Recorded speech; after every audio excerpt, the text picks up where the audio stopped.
Oh, excuse me. Okay, in life. Wow. On. Somebody's phone is going vo, vo, vo, vo, vo,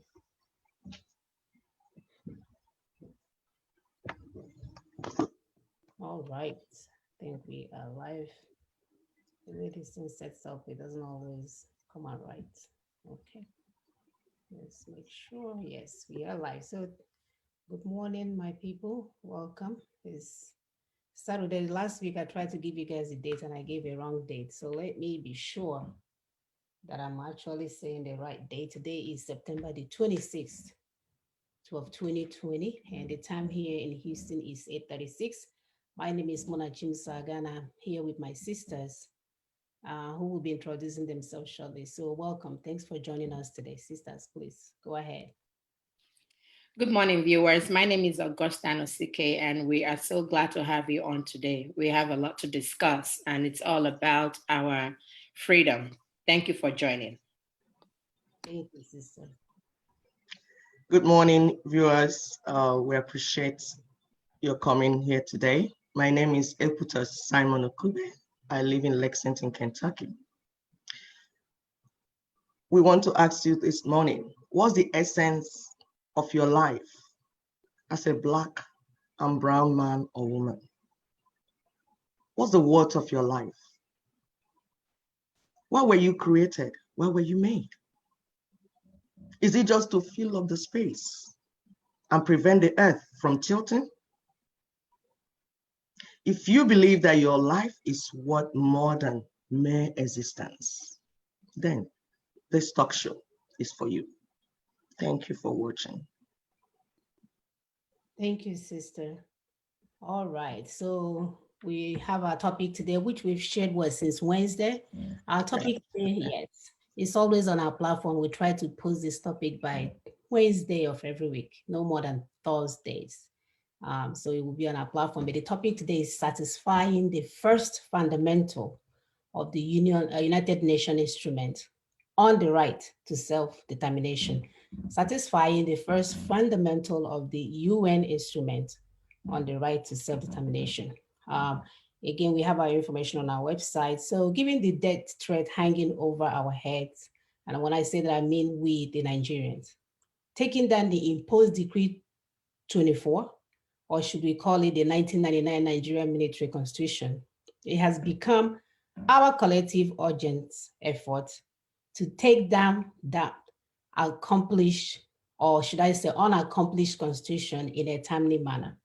So we know that the LNC and MNN alliance partners, they have this proposed constitutional force majeure to end the unitary union of debt, attrition, and backwardness imposed on us by this apartheid constitution in order to free the entrapped constituent component and move us to a fresh post-Nigeria among only willing and compatible units who hold life sacrosanct and who believe that all men are created equal.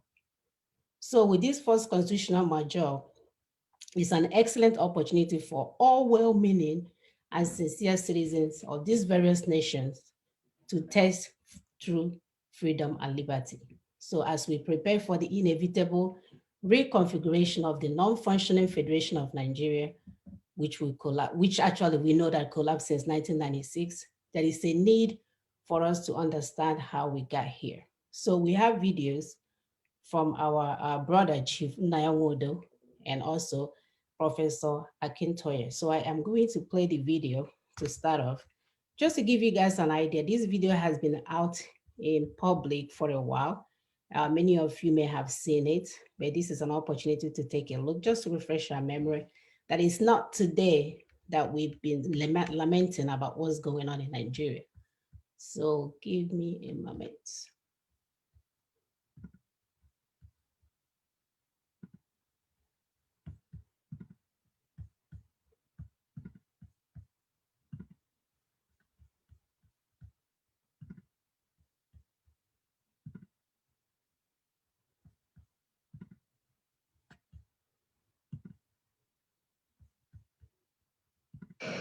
The democratic system we run in our country rests on three arms of government.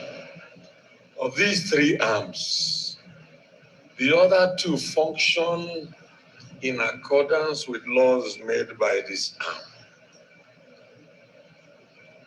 This arm characterizes democracy because in a military government, you would have both the judiciary and the executive. But it is only in a democratic government that you have a parliament.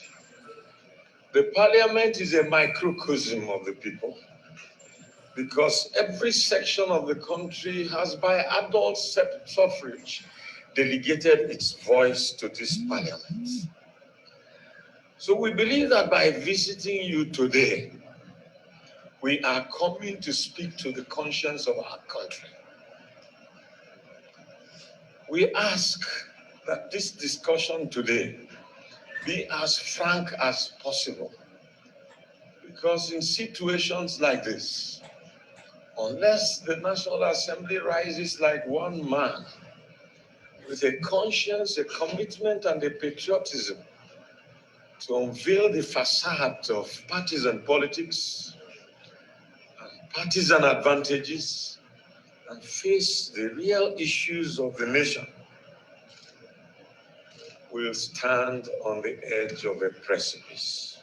We have come to you, sir, at a time when our economic stability is in serious danger. Today, our international debt is extremely high, perhaps one of the highest judged by the IMF for countries without GDP. Our domestic debt is high and growing by the day. Our subsidy indebtedness is something that has defied solution and transparency in disclosure. Our youth despair is gargantuan. The federating units in this country, in the unitary system that we call a federal government, are surviving with great difficulty. The federal government has made bailouts just to sustain recurrent expenditure of our state governments. Many of the important units of great growth in our country, namely industrial concerns, are either not producing at all or producing short of installed capacity. Job creation is low. Despondency stares us in the face. Political instabilities have compounded this, Mr. President. At no time except during the Nigerian Civil War have people been killed in the rate in which they are being killed today in Nigeria. In 1 year, we've recorded more than 1,000 killings. What is surprising is that these killings are not matched with equal reaction by the security forces in our country. There is a resultant lack of confidence in the institutions of government, especially the institutions that are responsible for law and order. Our courts speak from two sides of the mouth. Our Chief Justice said that corruption in the judiciary is not only ingratiation of judicial officers, but deviation from the rules of engagement by judges, by making pronouncements that are completely out of pattern in the exercise of dispensation of justice. We have had today in Nigeria, our courts make proclamations that whether you commit crime or not, you may not be arrested or even prosecuted. It is unprecedented in any democracy. Mr. President, distinguished senators, we have come as elders. We have come as fathers. We have come as heads of different socio-cultural organizations of this country. who look up to us for leadership to speak in moments of this nature.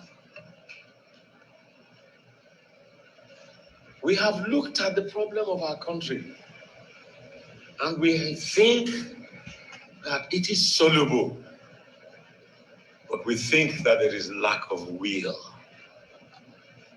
We have come to ginger you to develop that will and to seek a consensus of the leadership of the National Assembly and of the political class who have the necessary legislative empowerment by our Constitution to make decisions that can reverse our situation. And if not in office, you constitute the political class of our country. At times like this, partisanship is criminal. Mr. President of Senate, a number of us on the other side of 60 and above grew up in a different Nigeria. I grew up in a Nigeria not because I was Igbo, but because they were Yorubas who were not prepared to be swayed by ethnic concepts. All right, that's enough of that. And this is the second part that I'm going to play from Professor Akintoye.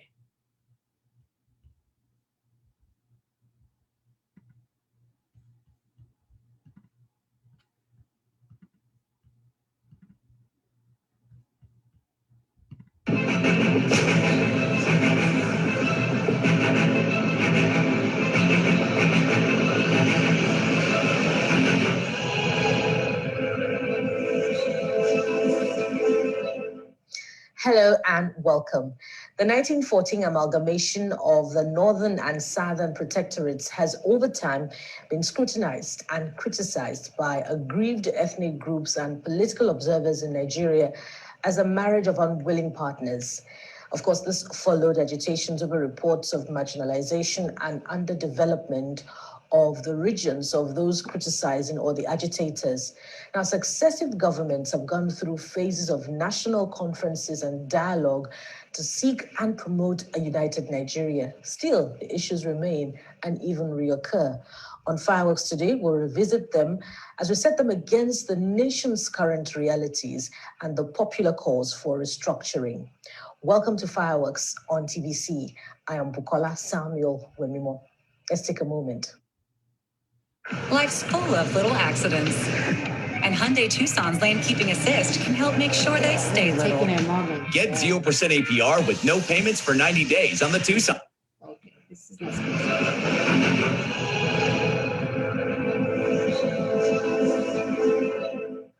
Welcome once again. My guest on the program today is the president of the Yoruba World Congress, Professor Banji Akintoye. Welcome to the program, sir. Thank you very much. It's good to have you. Thank you. Thank you. The most ideal place to start will be the mood of the polity, of course, with rising insecurity, the current rise in fuel price, and of course the rise in the price of electricity tariff. So what would your immediate reaction be, to these developments? Yes, you've mentioned current challenges, rising electricity prices, rising food prices, the fall in the value of the naira, etc., etc. Those are the surface only. Deeper is that the country itself is retrogressing fearfully in very many directions. And people who watch the world are frightened by the picture of Nigeria today. Nigeria is the home of extreme poverty in the world, the number one home of extreme poverty in the world. Pundits who study the economy of the world are saying that in another 20 years from now, in another 10 years from now, by 2030, more than 50% of all the poorest people in the world will be Nigerians. if things go on this way. It's a horrifying prospect. Yeah, that's the way we have brought ourselves. It need not have been like this. We started with a country with a great deal of resources, which is why the British have zeroed in on Nigeria, particularly in Africa. It is the reason for the amalgamation itself, because the British saw that this is a country with a great deal of resources, and that can be developed. The British will gain from it, but we ourselves will also gain from it. It has not exactly worked like that. We have earned a lot of money from our resources, from originally our farm produce, like palm oil, palm kernels, cocoa especially. We were one of the largest cocoa producers in the world for some time, and that brought a lot of money to Nigeria. We were, for some time, the largest producer, exporter of groundnut in the world, and so on. But we have destroyed everything. Now we are not seriously regarded as a major cocoa exporter in the world. We are no longer a groundnut exporting country. The groundnut industry has perished. We are no longer seriously a palm oil producing or palm kernel exporting country in the world. Yes, we see earn a lot of money from mineral oil, from petroleum, but the assets are declining very fearfully. And in any case, when you do a check of, we have not very little to show for the huge amount of money that we have earned from oil. We have created the most fearfully corrupt, most resolutely corrupt country on earth. And the world is wondering, can a country that has brought itself this far low ever be able to raise itself back up again? And with most people, the answer is no.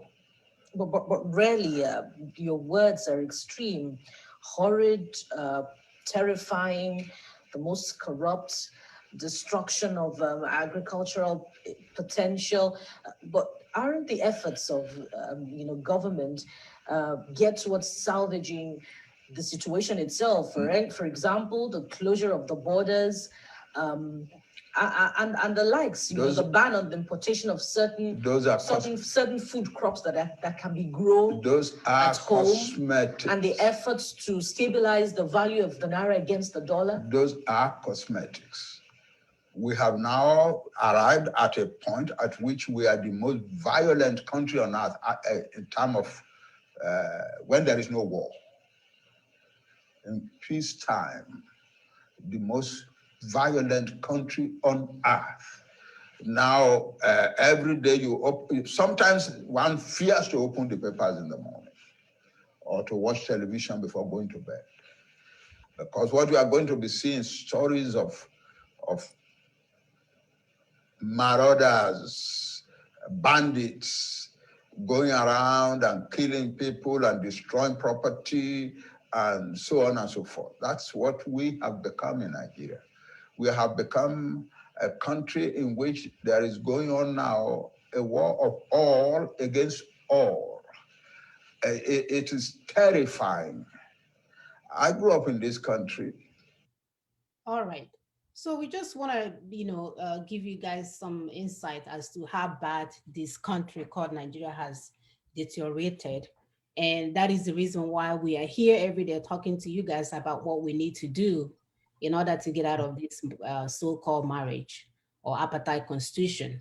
Our elderly, Wodo and Akintoye, we posted the video on our platform. So if you want to watch it in its entirety, you can go on there and watch those videos. But this is just to point fingers as to where this problem has landed us. So to continue on this topic, I'll have Sister Ilpi to take over. Thank you very much, my sister. Yes, you're right. Because sometimes when we say some of these things, people say, I think that we just came up as women and we feel like talking. No, It's for you to know that, especially the young ones that are coming up with different solutions. Some say do this, some say this. We are showing you that our elders that have been part of the system before you were born have tried everything. We showed you our father from Southeast, Nyanwodo. We showed you our father from Southwest. So the entire South is tired. We can see in the video clips that all that needed to be done to save Nigeria has been done. You're not going to reinvent the wheel. There's nothing new that you want to do except to make us go in circles, trying some things that come up from your mind. Everything has been tried. There's nothing that is left. Everything. All that is going on is that we keep dying. That's all. So we are appealing to all these our people that are still living in denial. Please, can you stop wasting our precious time? Because there's nothing that has not been tried. We have even given our blood, but it's still not enough. Those that are hoping to perform magic, please, can you stop delaying our collective destiny? Those running 2023 election, presidential election. We need to call their names out. Those that are distressing us further. We need to call names out. Yeah, it's all these politicians and their supporters. Yeah. The politicians are like P2B, all these people running up and down. We entering a partnership with Northerners so that they can save their businesses. And there's some of their little boys that have promised 1 million or 2 million. They're the ones. Not the people dying. The people dying want out. But the people gaining something from our pains. Our gaining blood. something from our blood. They are not allowing us to discuss what will make us to move forward. And honestly, at this point, we should be discussing how to catch up with the rest of the world. We're not even going to be keep discussing, are we going to continue in these circles? At this point in time, we should be saying, what do we do to catch up with the rest of the world? We need to be asking ourselves, how do we make up for over 100 years that we have lost, that we have wasted? How do we make up for it? Because like Sister Amona said, the fresh nations, fresh protocols that will come, each unit will be running on their own, trying to catch up. We have lost over 100 years. Those of you that are in love with the name Call One Nigeria, can you please have mercy upon us? Some of you keep doing useless live shows that you want to support One Nigeria. Are you not seeing us dying? Our forefathers are saying it. Those that are dead, they said it. Those that are alive are still saying it. That you cannot work. The arrangement we have in Nigeria, the constitutional arrangement we have, cannot give us a viable nation. Are you this daft? Can't you reason? Can't you see?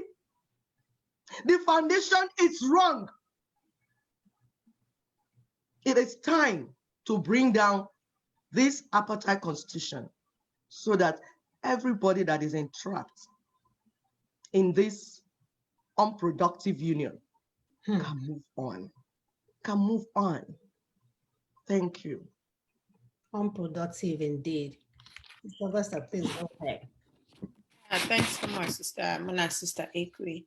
Yeah, the purpose of today's broadcast is to make our people have a better understanding of where the NNC and the MNN grant propositions and models, which clearly show the geographical formation in which the post-unitary arrangement of the distressed Federation of Nigeria are being discussed. So especially as it concerns the model by which the heterogeneous mean like some of that are, have multiple languages, the like the lower Niger and the Middle Belt territories. We've been saying that we have multiple languages in Middle Belt. I don't know how many languages that they have there. So the truth about it is that we have to show concerns for these two regions, especially. And it's being brought to cohesive political unions away from the British or Caliphate-imposed boundaries or the decreed states and geographical form. So this cohesion satisfies one of the fundamentals of the United Nations Instrument for Nations Seeking Self-Determination or Independence. We've talked about this when we discussed the UNDRIP. the 100 2007, saying that there has to be cohesion between your neighbors. You have to come together to want this self-determination. So that's for it. Now, Sister Muna, go ahead with the third video.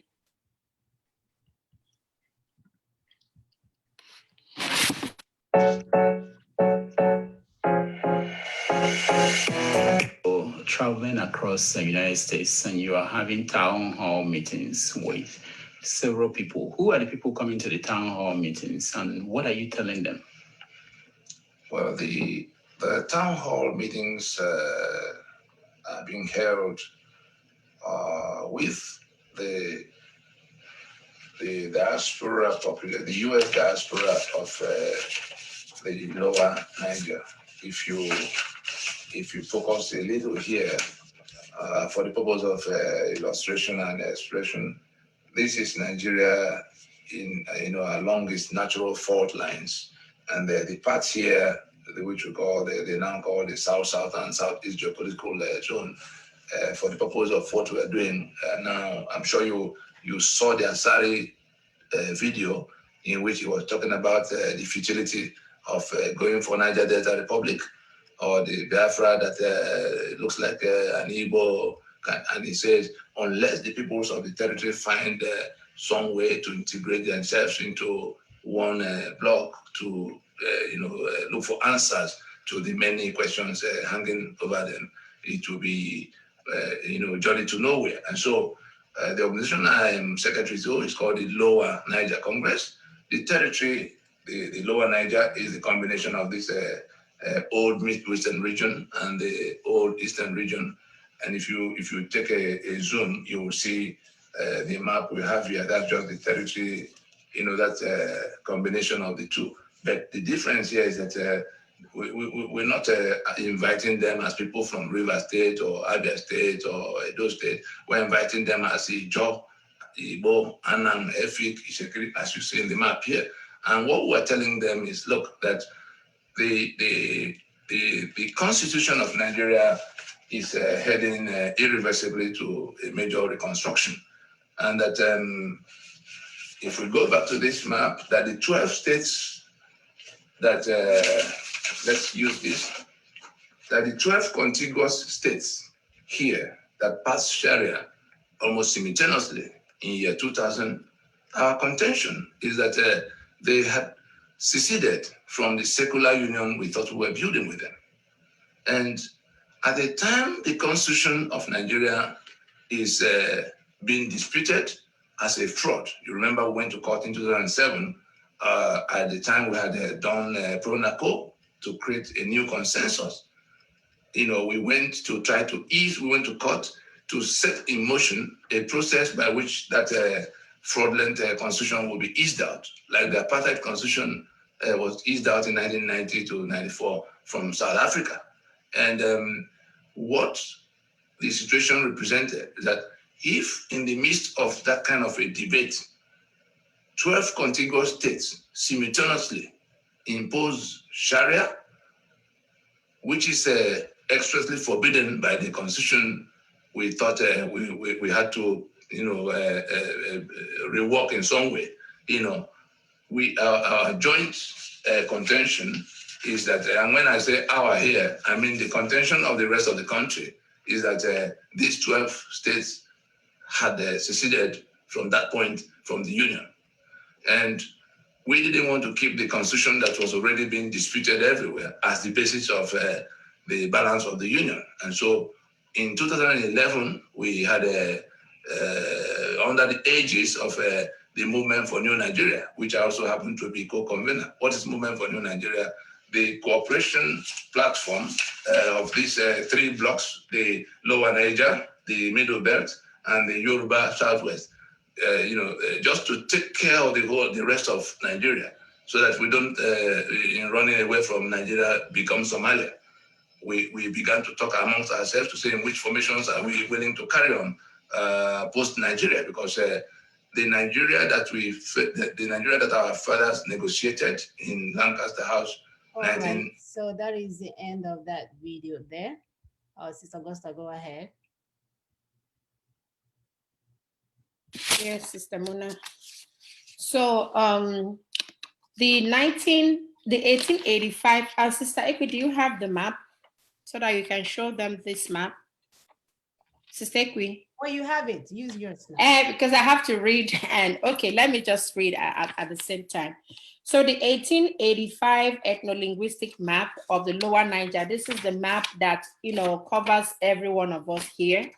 So was adopted by the April 27, 2015 Solemn Assembly of the Peoples of the Lower Niger in Port Harcourt, which also mandated the distillation of a charter of relationships to codify the understanding that would define the constitutional arrangement for the prospective Lower Niger Federation, amongst other mandates.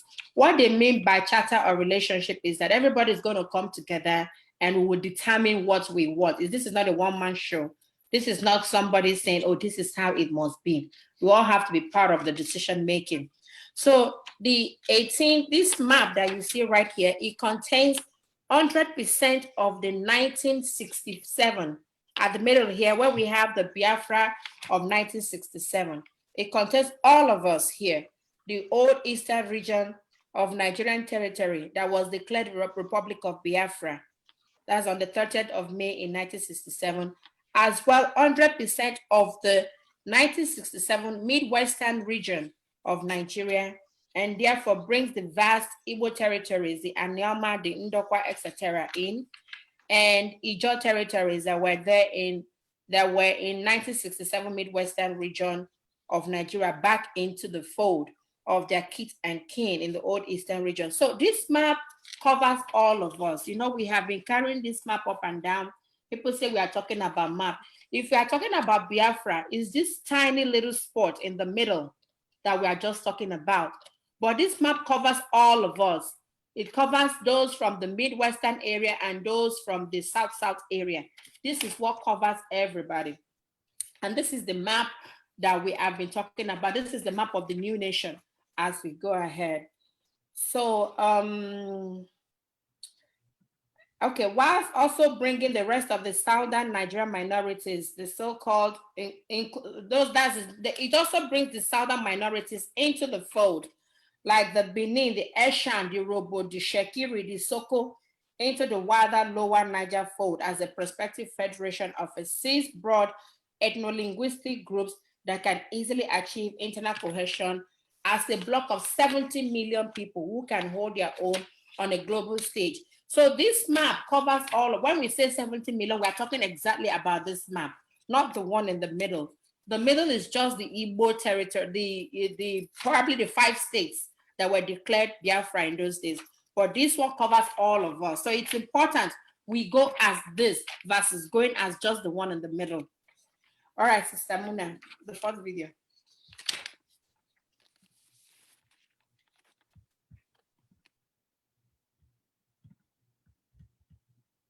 Have become so remote that Washington and London that proclaim democracy and human rights do not want to recognize that if you allow impunity to stand, it will grow.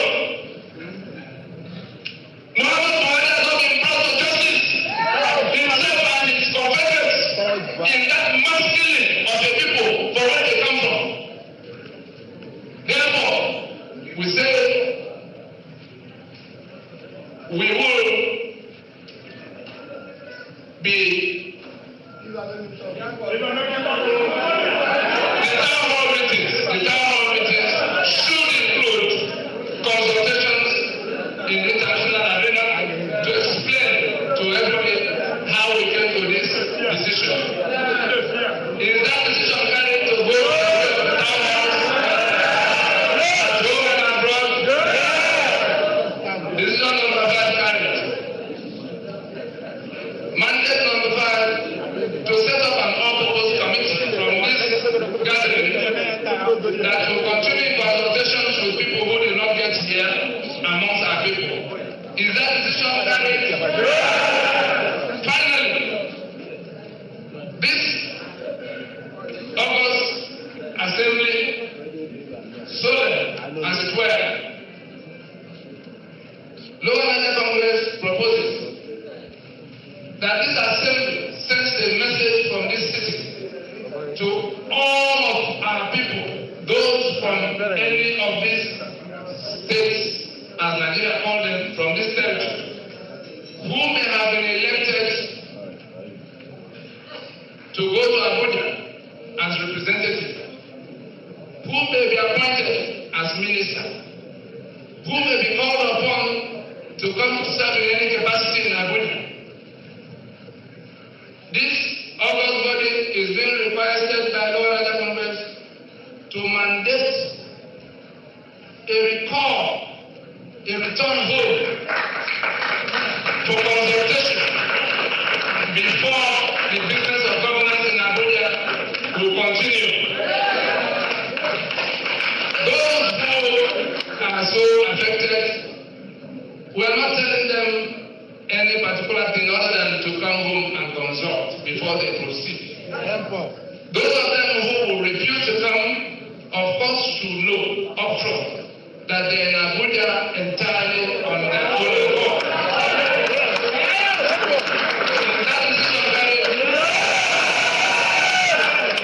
Tony Nnadi addressed the press on the overall aim of the solemn assembly. The map of Lower Niger, as can be found on their website, lowernigercongress.org, of 1885, showing how the peoples of the Lower Niger, the ethnic nationalities of the 11 states, to which Nigeria has fractured them, that map to be adopted as the geography of the territory we're discussing. The Ijaw, the Shekiri, the Urobo, the Igbo, all of the ethnics in those 11 states, have adopted that map of 1885 as the formations in which they will relate henceforth. The second decision is that they have mandated a referendum. The Solemn Assembly has mandated a referendum of the people in which our people, just like the Scottish referendum that happened recently, will be deciding whether they want to continue in this union of attrition that Nigeria has proved to be. There's also the mandate for wider consultations with the people ahead of that referendum by way of town halls and consultation with international stakeholders. The Assembly also decided that an asset protection and guarantee scheme be put in place immediately to take an inventory of the assets of the peoples of Lower Niger situated outside the Lower Niger, so as to avoid the experiences of 1970 in which they fled for their lives at the time genocide was being levied against them from other parts of the country. And in 1970, 3 years after they were dislocated from their places of abode, the government of Nigeria, by decree, seized their assets, called it abandoned properties, and never returned to them. And today we are seeing a repetition of the threat by the same people who seized those assets, against them. Finally, the Assembly also decided that a standing committee, an all-purpose standing committee, be put in place to discuss with those who might not have come here on a continuing basis, both local and international. I think we also decided that people from the Lower Niger who, for some either by appointment or election, will be required to come to form government or do government business in Abuja on behalf of the peoples of Lower Niger from any part. The Assembly mandated a recall for consultation. They must come home and discuss with the rest of the people. Otherwise, they will be there entirely on their own. It doesn't matter that some people are rejoicing that the elections are being held and, winners emerging, whether by appointment or by election. If you are of the Lower Niger and you are in Abuja to be part of the governance of that territory with the rest of Nigeria, we are requesting that you come home for consultation before you continue in that transaction. All right. So that is the end of that video. Sister Queen, please go ahead.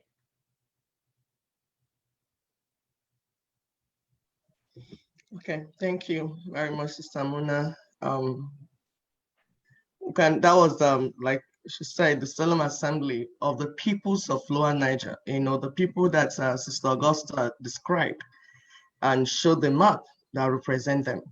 This is how nations are formed and built.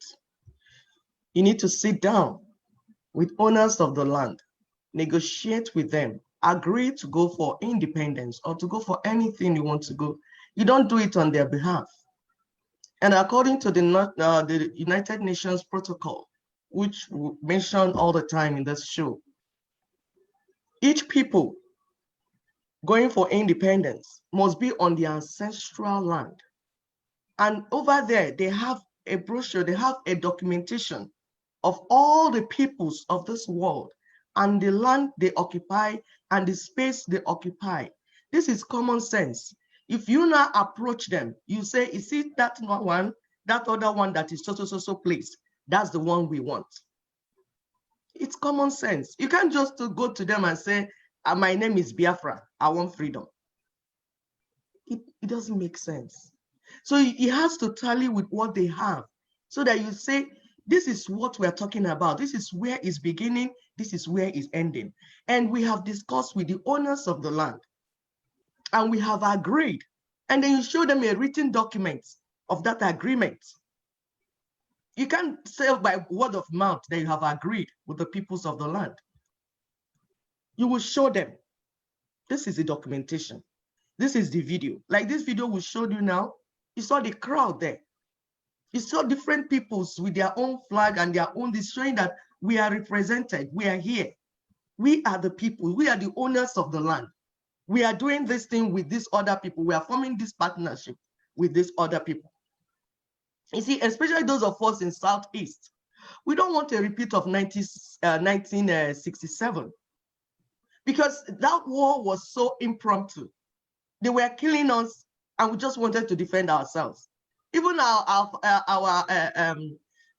leader, Ojukwu, it's not like he was prepared for that.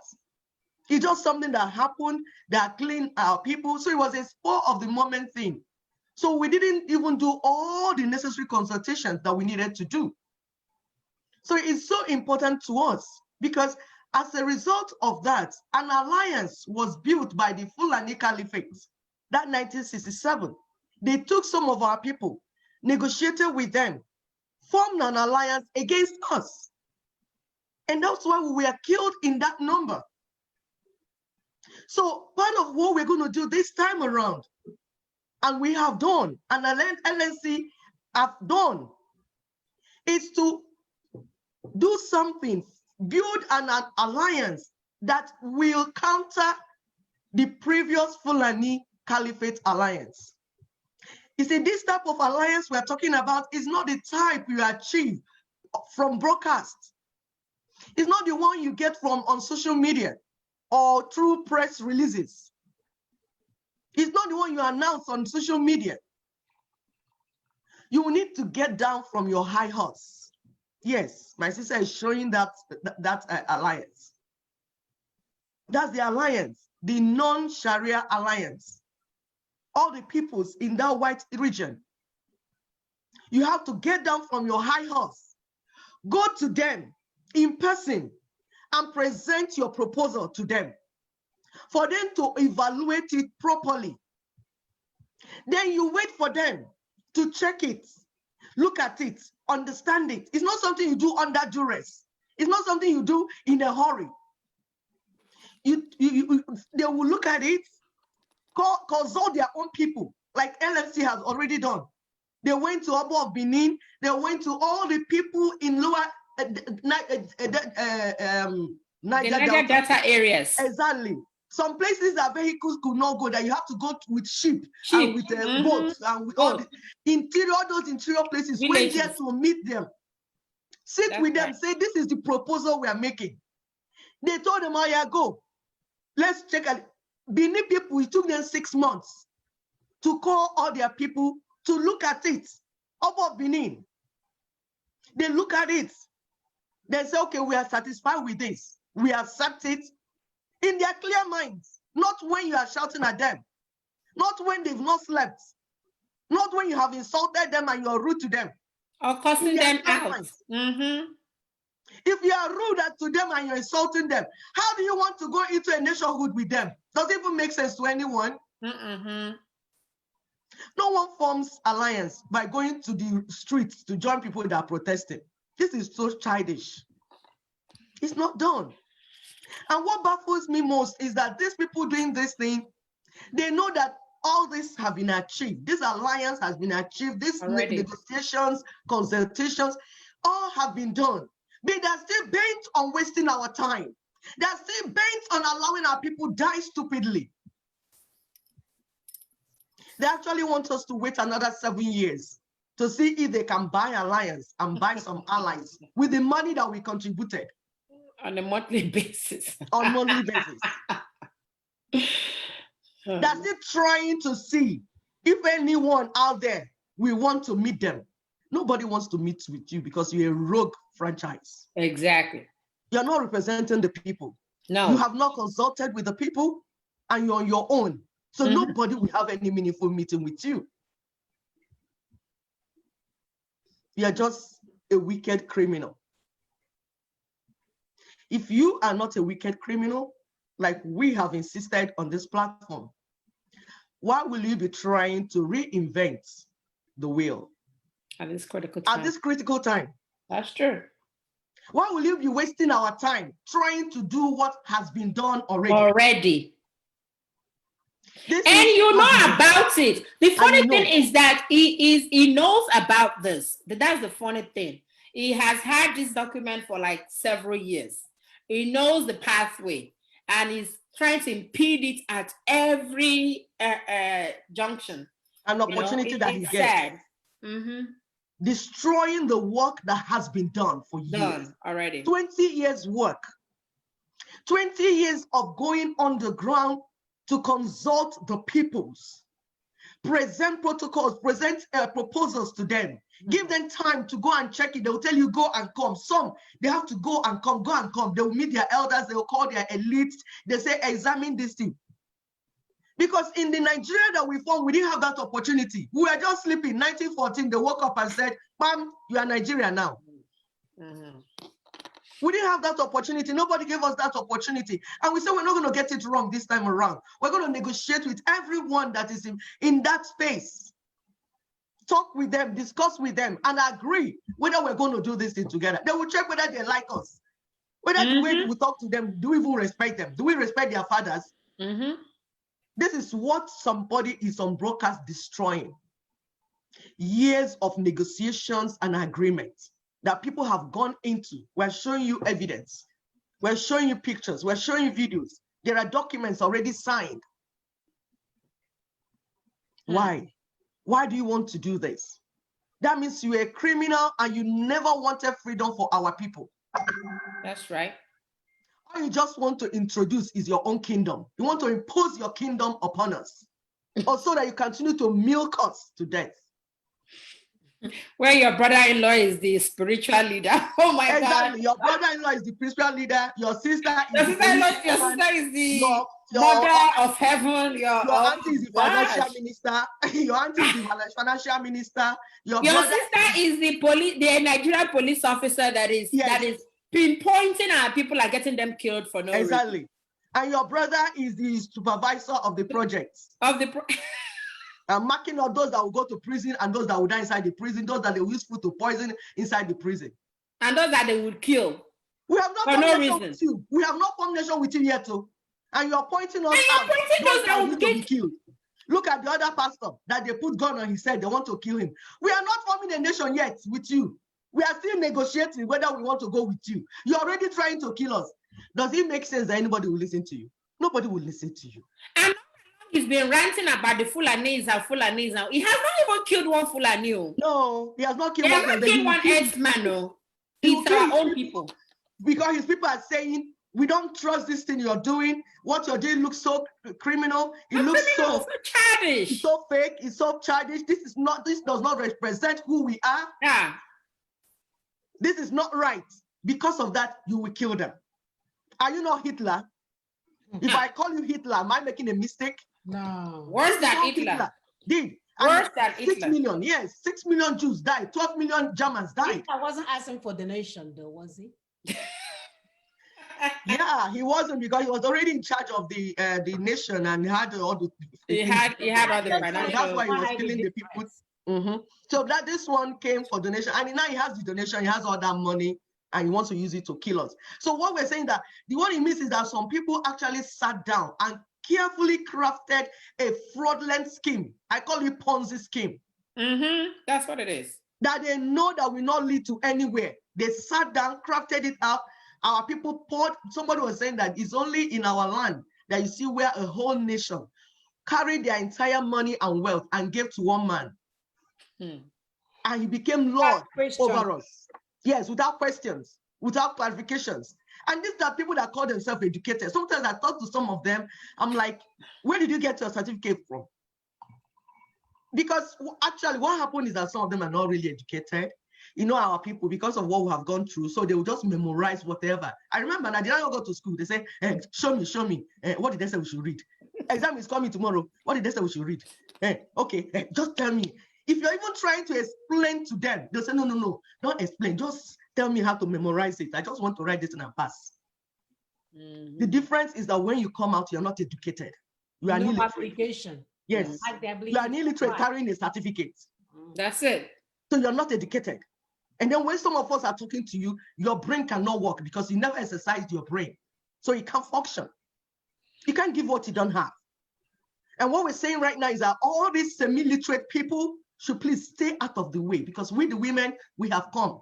Our children's destiny is at stake. Our lives also. So we have come to do the needful.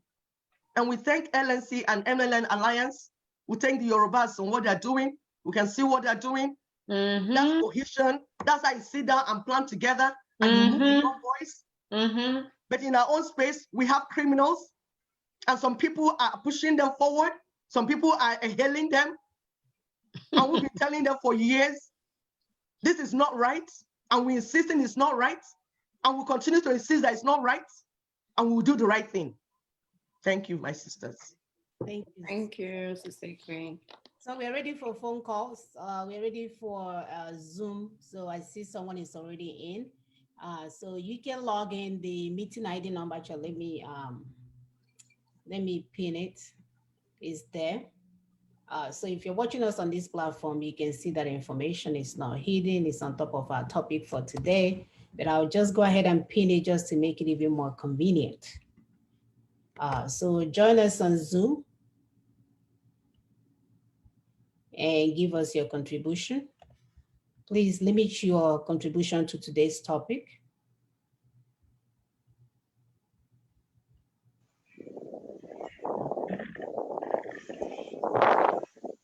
Our Blaze Foundation, please turn on your video. It looks like you're running an ad. Oh, okay, sorry. Sorry. Sorry about that. Thank you so very much. I've been following you guys for some time. And because I actually wanted to know what you guys have been doing, I actually wanted to know if you guys have been genuine. I'm one of the leaders of the Igbos in Hampshire. And I must tell you, I've not been happy with some things that have been going on in our land. Brother, did you introduce yourself? Did you tell us your name?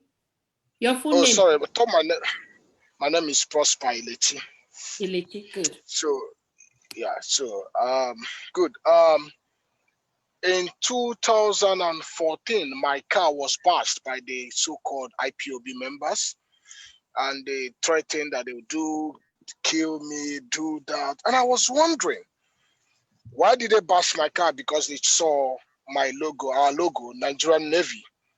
And they were like, oh, this is the zoo. Beat him up and all those stuff. And I'm an Igbo man. And I was wondering, Tage saying with the Biafra, if this is the kind of Biafra that these people want to bring in, definitely I can never be part of it. A Biafra that plants hate in the heart of the young ones against their elders, a Biafra that plants disrespect, that plants people disrespecting their elders. That's not the kind of Biafra. I know that so many people, the elders have disappointed us. Quite right, I know. My father fought the Biafran War, right? And I have so many of my uncles who fought the Biafran War. I've had the history. Now, there were some things you were saying. I don't totally agree with everything you people are saying, but I tell you something, kudos to the line you guys have decided to toe. All right. I have a friend, he's 87 years. He's an Englishman, and he said he lived in Nigeria before the independence and after the independence in Jos. So one day I took up my recorder and some other things. I told him I came to record you. He said, for what? I said, okay, don't worry, I'm not going to take your videos. And I asked him some questions about Nigeria. And after asking him some questions about Nigeria, it dawned on me that there is nothing like Nigeria in the first place. It dawned on me that this man was saying it as it is. It dawned on me that Nigeria was just a business for someone, Lord Lugard and the girlfriend and whoever that came together to form that country. The people we are in consulted. That's the truth. And to tell you, I'm not saying there is nothing like Biafra. Biafra was a necessary thing that Ojukwu had to do at that time because he was the governor of the old Eastern Nigeria. Was there due consultation of the people that make up the so-called land Biafra? There wasn't such thing. And that was why there was a little betrayal because people saw it sort of as political. Some people were not even with Ojukwu. Some people, Ojukwu is a nice man. He's a great man. I really respect him. But some people saw him as a tyrant, you know. So some people didn't see themselves being under his command. He had good intentions for the people. But I tell you something, the way they are pursuing the Biafra of today, someone said you're a member of IPOB. I said no. I used to listen to Radio Biafra quite a lot those days. All right. But I saw that, no. I tell you something, this is not about being educated. One of you, I don't know whether it was Mona that said, these people are not educated. I tell you something, being educated does not mean that you are smart, does not mean you're wise. It's two different things. You may be so educated in an area, but you are so clueless. I have my wife. My wife has she has 2 masters, 2 PGD. She's doing a PhD. She's so brilliant, so smart, all right? But when it comes to politics, she knows nothing, close to nothing. And she will tell you, I don't care. Just let me be, all right? I will always be the one she will come to and ask me that I don't have the PhD. Although I have a master's, but she's more educated in terms of gathering of certificates than me, right? But it's still me that she will still come back to. Who is the governor of this? What did they say about this? What do you think about this? Because everyone has the area he exposed himself to, isn't it? So I really love what you guys are doing, getting these people involved in what you people have been discussing, getting them, the communities. You know that the Igbos in not Delta, the other part of the Igbo, what's it called? River State. They don't believe they are Igbos. Call them till tomorrow that they are Igbos. They will tell you they are not Igbos. And these are the people you are trying to enforce Biafra on. And you threaten their people. You call them names. No, you sit on a round table. We speak the same language. I am Chibike, your name is Chibike. We speak the same language. We have something in common. But you see those people on the other end, they don't have the same thing in common with us. So let us come together. Let's not be fools. Let us come together. Let's see a way of, taking power away from these people. Like you said, Nigerian constitution is the major problem. I don't want to say anything about my military background or anything, but I tell you something, Nigerian constitution is the major problem. Now, when you talk about Sharia, they were talking about someone who sang and called Muhammad names or whatever, and they said they were going to kill him for blasphemy, isn't it? And someone was saying, oh, this isn't good, this isn't good. I said, no, this is their law. This is their law. And I tell you something, look at Nigerian constitution. I tell you something, Nigerian constitution Prosper, try to round up, okay? Please try to.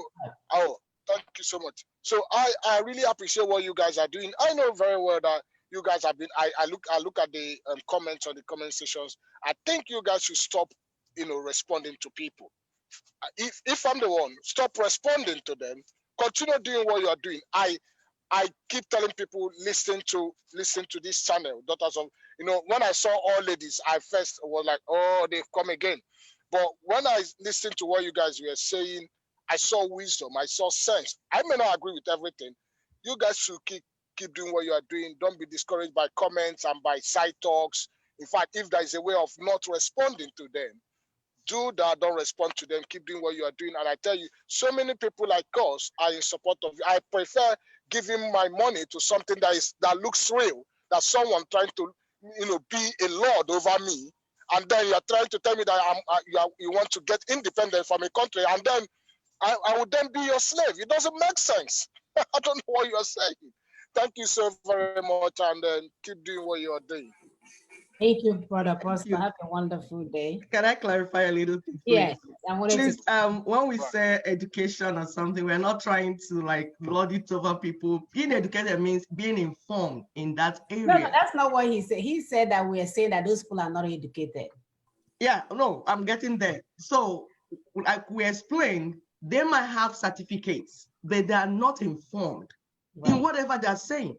Even the so-called certificate they have in their area, they didn't get informed. They just wrote the exams, memorized the topic, the facts, and went away. You see, when you go to school, what school does to you is disciplines your brain to think. That's why it's a process. So it helps you. That's some of our people that are so smart, have common sense, and you can't. And that's why I tell them that the problem we got into was that they went to Abuja to decide on our behalf. That if they took it to the people down home, my forefathers that didn't go to West, because when they talk about education, I think we're talking about just Western education. My forefathers that didn't have, they will scrutinize, they will ask questions, even as they're looking at you as you're talking. Even when they don't hear the language, they look at your face and say, no, I don't think you said what this man said. Because what you told me right now, that you translated to me, is not what I think what this man is saying. Why DC? So they'll look face to face, eyeball to eyeball. That's why people want to have meeting, eyeball to eyeball. Because they already believe that when you want to speak too much English, you are lying, you want to lie and deceive them. So they want to look at you eyeball to eyeball and discuss with you before they do anything. That is where they do. Then another thing we want to talk about is when we talk about transition. Look at this our brother, Nigerian Navy. And we tell our people there's no vacuum anywhere. We're going to transit in an orderly, I think it's in our take-home point that we're explaining, in an orderly fashion. If you were in Navy in Nigeria, you would translate into your own nation in that area with all that knowledge that you have acquired. If you are in custom, you will move. The files will move. These things are done in an orderly way. It's called transitional government. Sister Ike, for those that even went to smash his car because he had Nigerian Navy, why haven't they arrested the sister that is actually a Nigerian police officer that is pinpointing those that are getting arrested? You see the hypocrisy we are saying that somebody has made... The blood sister is a police woman. She hasn't been, arrested. She hasn't even stopped her job. She's still working as a police officer, and she's helping to pinpoint those that have been arrested or killed. So why haven't they, probably done whatever they have been to others to her? Because they are not sincere. It's obvious they're not sincere, that all they want to do is to implant Hitler upon us, impose their kingdom on us, and we will not have a voice. It's only what they say. Hell no. We cannot leave the zoo and end up in a museum. We are saying it now. We were saying this is that time. Sorry. Thank you, sisters. Clifford, go ahead, please. Unmute yourself.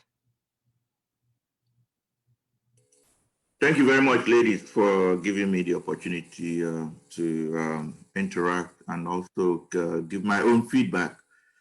I want to dwell on the topic of today, which from what I've seen, is satisfying the first fundamental of the United Nations instrument on the right to self-determination.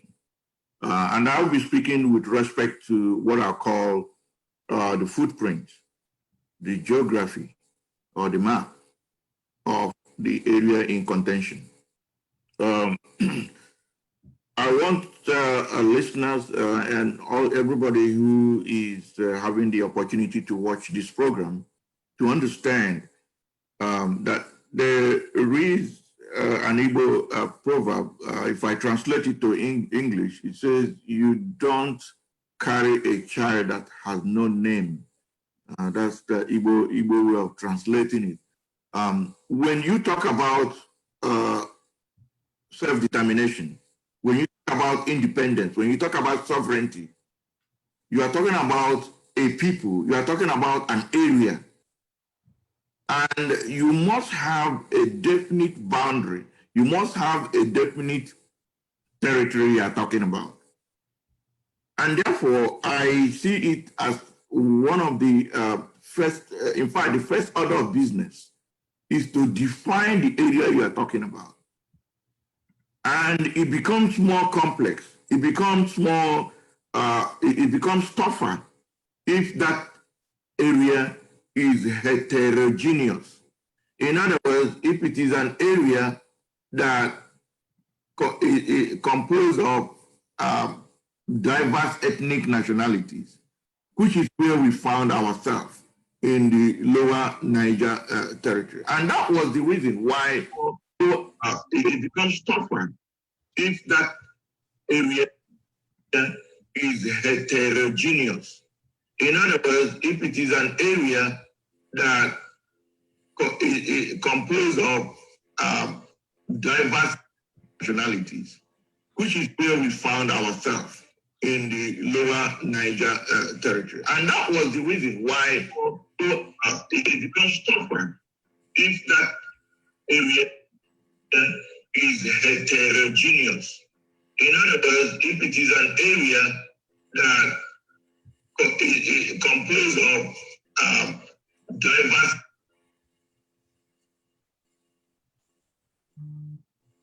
Whose system was doing that? I don't know. I think we are back. Okay, should I continue? Yes. Okay. All right, so the point I'm trying to make quickly is that the Lower Niger Congress went about for 6 good years visiting the diverse ethnic nationalities to get a buy-in, because it is not right. It is a recipe for disaster and failure if somebody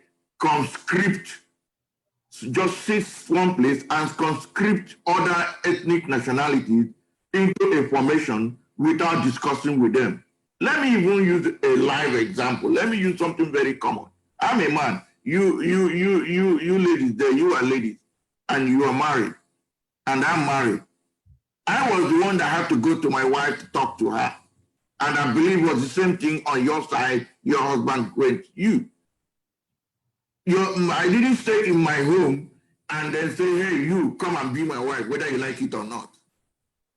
You know, you have to reach out.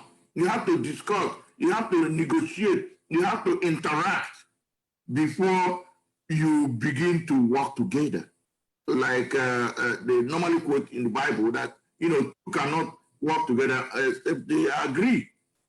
Therefore, the point I'm making here is that for a heterogeneous geographical entity like the Lower Niger territory, it is very important for us to properly identify our footprint so that we know exactly where we are talking about. And thank God there was a map that was shown by Sister Augusta, which is the ethno-linguistic grouping. That, yes, exactly that map that make up the Lower Niger territory. So if you look at it here, it shows an all-encompassing. If you do not discuss with everybody involved in that map that Sister Augusta is showing us now, then you will be left with one part in the middle. Sister Augusta, you may make a circle right there. Exactly. That is it. So if you sit somewhere and make a radio broadcast and say the other parts are Biafra, you end up with that very portion with that red pen pointing right now. And so it is very important. So in conclusion, what I want to let our people know is that self-determination starts and ends with a footprint. Let me put it in a simple language. Self-determination, independence, it starts and it ends with a map. When you come out, say, I want to be independent, we want to be independent, the first question will be, where and where are you talking about? Now, when you have been given the independence now, if the independence has been given to you now, and they are making a proclamation, and the United Nations is recognizing you, they are going to recognize you that you are now an independent country with such and such boundary. Again, map. So you start with a map and you end with a map. Anybody who says otherwise, anybody who makes mockery of map, anybody who tries to make jest of it, that person is simply ignorant. And I totally agree with Sister Mona. This person must be an illiterate. Ramos, or educated, like some of them on radio that are half educated, claiming they are educated, and they took 13 years to get a 4-year degree.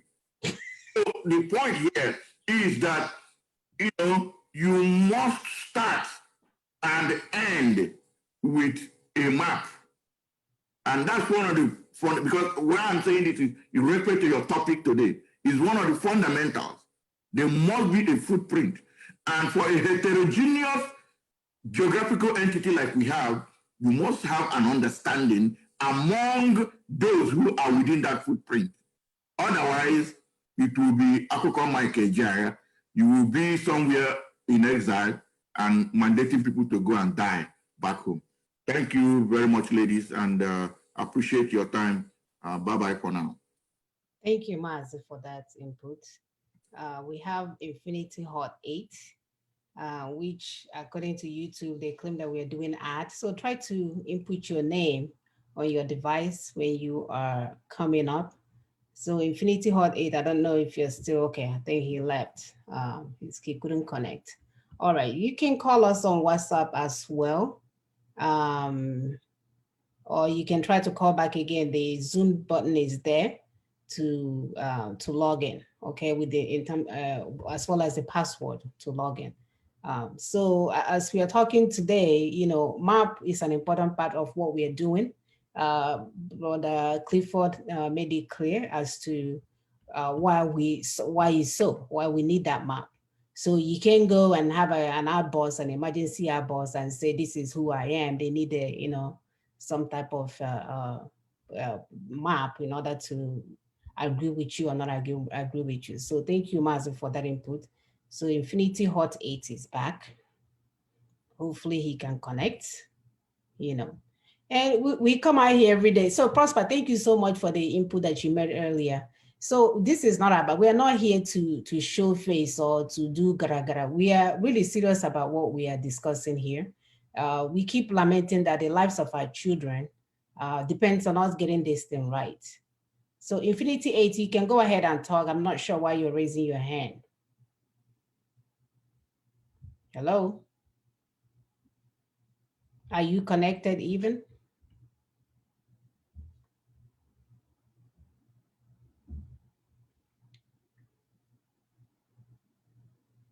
Okay, so I don't know if he's having connectivity issues or what. You can type your comment. This good thing, once you're in the Zoom meeting, you can type in your comment if you're not able to connect. So yeah, so these things are important. So we are not here to do any kind of show or whatever, like you say, here they come again. No, we are serious. We are serious about this, serious as a heart attack, like Americans will say. So please help us to share this video, get people in tune to what we are going on. Our show is quite different. I wish we can do it more often, but because we are professionals, we don't have people giving us donations, so we work. We are not always here, but we take this thing very seriously, that we appear every Saturday to talk about things that can, impact our people. Because we keep saying that if we can get this thing right, the power that we have as people right in our brain, we can begin to have a different mindset. We can begin to start demanding for our rights. And even further, we can end this country called Nigeria sooner than we think that we could, because we understand what it takes to get to the destination. So it's very, very important. So sisters, any Yeah, idea? there was this somebody that typed just now that the map, that the people already know their boundaries and that the map will come up naturally. And I'm like, okay, how will the map come up, without negotiating with the people that are involved? So if people already know their boundaries, you still have to talk to them. You still have to talk to people. You still have to make them aware, oh, this is what we want to do. And it's a criterion. It's a criteria. Exactly, it is. It's one of the criteria. Not your decision. Yes. It's not your decision. You're not going to form the nation by going to your neighbor that is in Adaziani and say, now we want to begin the nation. Let's begin. You have to talk to that your neighbor and Adaziani, and that your neighbor has to agree. There has to be an agreement. I mean is like you're not going to just now, because he has agreed, declare the nation. You have to go to the international communities as well. Because you want that nation to be recognized internationally. So you have international imperative. You have the local cohesion. So the local cohesion is where you will talk to your neighbor. But after you finish talking to your neighbor, you have to go with an acceptable document to the international level to say, this is what we have agreed. And that's what we're saying. Sorry, Sister Augusta. Oh, that's okay. So we have a visitor, I guess, Chinonso Emeribe. Chinonso, you can please turn on your video and go ahead. Unmute yourself.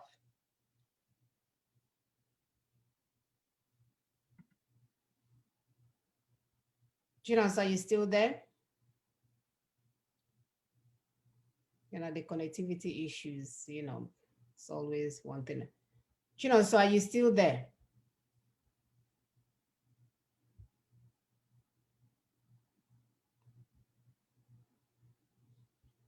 Okay, so Chinonso, right. Anyway, yeah. So like we were saying earlier, you do have to, bring something, a document to the international communities to let them know this is the country that you're seeking for. So it's a no-brainer. We're not even discussing that. It's not for you. If you don't understand why we need an app, that's okay. Map, that's okay. There's nothing we can do for you. Just continue doing whatever you're doing on your side. And those that understands the importance of the map will then, move on with the map. These things are important. We go and look. If you're really seeking freedom, if you're truly seeking freedom, go on Google and say, how do I seeking freedom of a country? See what it will tell you first. Don't go by what some random person told you on a broadcast. Go and check yourself so that you don't keep deceiving your brain, thinking that you asking dumb questions will get you what you're looking for. It doesn't work that way. So sisters, so we are about to end the show because folks are not calling in. Please do not call us after the show, because once we are done here, because that's what happens every Saturday. Nobody will call in. As soon as you say you're going to close or you're closed, they start calling your cell phone, please. So this is a good time to call in. If not, we will share our take-home point. We posted our information on the platform. Again, you have our phone number there. You have our WhatsApp number.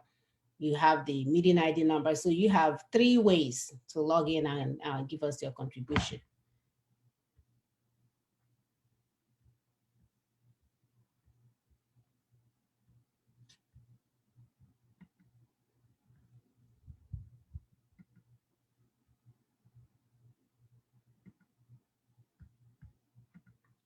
All right, so we're going to share our take-home point for today.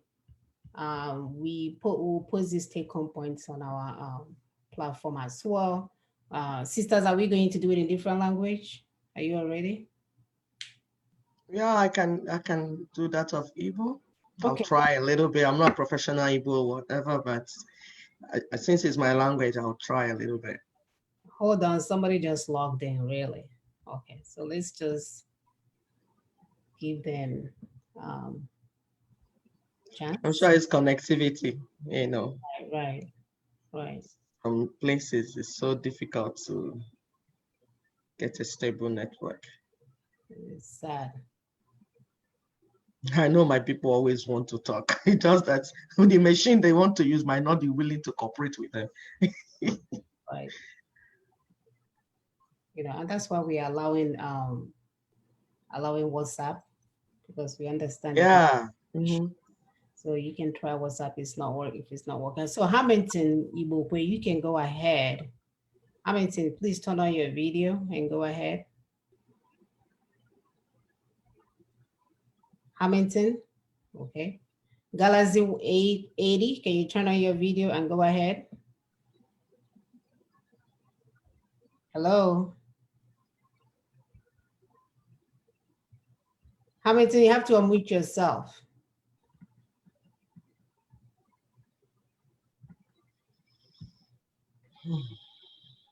Hello.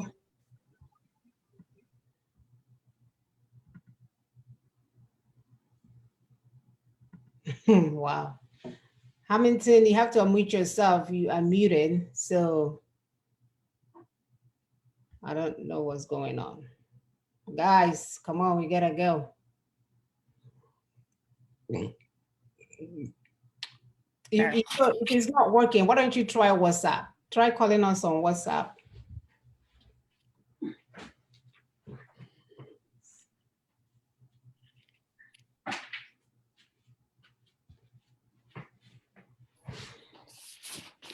We just hope it's not, the prank guys, trying to be smart. Okay, we have a remote button. Don't worry about it. We don't have to handle that. All right. No, They should just connect. Oh, okay. Yeah, my video is turned on now. So I want to make a suggestion because these daughters of truth, isn't it? Yes. Why not make it? Why not make the group sort of non-gender stuff where even the men are included? I'm not saying I want to be part of it. Of course, I don't want to because of some reasons. But involve the men, into the group and maybe sort of rebrand the name. Okay, and that's number one. Number two, those people calling you guys names and all those unreadable names that shouldn't be, posted online. That's to show you the kind of character, character that have been built over the years in the minds of these people. All they know is abuse, abuse, abuse. That's all they know. They've been taught to abuse. They've been taught to call names. So, like I said, ignore them. I see that one of you is responding to them. They shouldn't be responded to. Seriously. They will get tired after abusing them. Once they notice that no one is giving them airtime or looking at them, they will stop. So keep on doing what you are doing, but I still suggest that the men folks, I know, like I said, one of the things that put me off was when I saw Daughters of Truth and they were talking about Biafra. I was like, oh, are they trying to bring in the gender aspect now? Since now they kind of brought the religion aspect. So I would say trying to force me to be a Jewish man when I don't have anything to do with any man, any Jewish, anybody, anywhere. So thank you so very much. All right, thank you. Thank you for your input. Okay, Galaxy 80, Galaxy A80, are you on? No? God at work, are you on? Somebody showed his face and then disappeared. I don't know. Hamilton, are you on? Yes, please. I'm on. I'm sorry. A short while ago, you tried to bring me on. First of all, I would want to commend you for your courage and your tenacity, because usually when it comes to what has been going on, I mean, vis-a-vis our independence agitation and all the rest of that, men tend to, lead the way. But somewhere along the way, we lost the track. That's why we have a lot of all these noisemakers, trying to make everyone else in the world to paint all of us with the same dirty brush. So what you people are doing, you are doing something very, very marvelous. I've been following, what I've been doing, not quite for long now, but so far I'm so pleased. Now, the issue of map came up. By the way, I used to be part of Did you IPOB. introduce yourself? What's your name? My name is Samuel Tinebokwe, please. Thank you. I'm in Rome. And where are you calling from? I'm in Rome, in Italy. Okay, good. Thank you. Yeah, speaking from Rome in Italy. Yes. So when the issue of map was raised, and I think that should have been the very beginning of whatever that should be done, because we now have a situation of a house divided against itself. You know, our people because some of these people that are misguided, they take the Biafran project as an Igbo project. And as far as I'm concerned, it is not. It is not. For example, I used to be part of IPOB. I was a committed member of IPOB. And then we came to a point where people like me thought that civility was called for in the things that needed to be said on Radio Biafra and all that, calling people names, insulting people who are supposed to be our allies, setting aside all the things of old, things that were done wrong to us, or even people that we did wrong, or the wrongs we did ourselves. We needed to actually draw people closer, our brothers and sisters in Niger Delta area, comprising of those in Akwa Ibom and Cross River and all that. So, I had thought we would carry all these people, and we have to agree. Not someone will tell you that you call us Biafra, and what you are doing, we don't even know what you are doing. You didn't consult us before you started what you're doing. So I'm truly glad that the discussion taking place that you are now raising is actually kind of putting things into its proper perspective. So I'm truly grateful, and I commend you for your courage. As for those who resort to insults, if that was one of the reasons I had to leave IPO in the first place, because I didn't see the reason why. If you have a superior argument, why don't you adduce your argument and do without going too low, calling names and all that kind of thing. So ignore those who are calling names, and I want to assure you that you are being noticed for good. Those who are with you are more than those who are against you. Trust me. So sisters, because you say you can keep the flag flying. I love you. Bye bye. Thank you, Master. Have a good day. Thank you. I'm glad that my people are waking up. I'm glad that we are making sense. We are mothers. We are not here to take money from you. We are not here to do it. We are here to say that we don't want any more suffering for our children. We're here to say that any child that graduates from college should have a decent job to care for the next generation. We're here to say that we're living in a country where everybody leaves the country for foreigners to be drilling oil. So can we do the right thing? Can we get it right? Can we get with the right program so that we can get this thing faster? And some people think it's all about name calling, it's all about insult, it's all about propaganda. Yeah, maybe when you first start something, you can use propaganda while you're working behind with the good thing.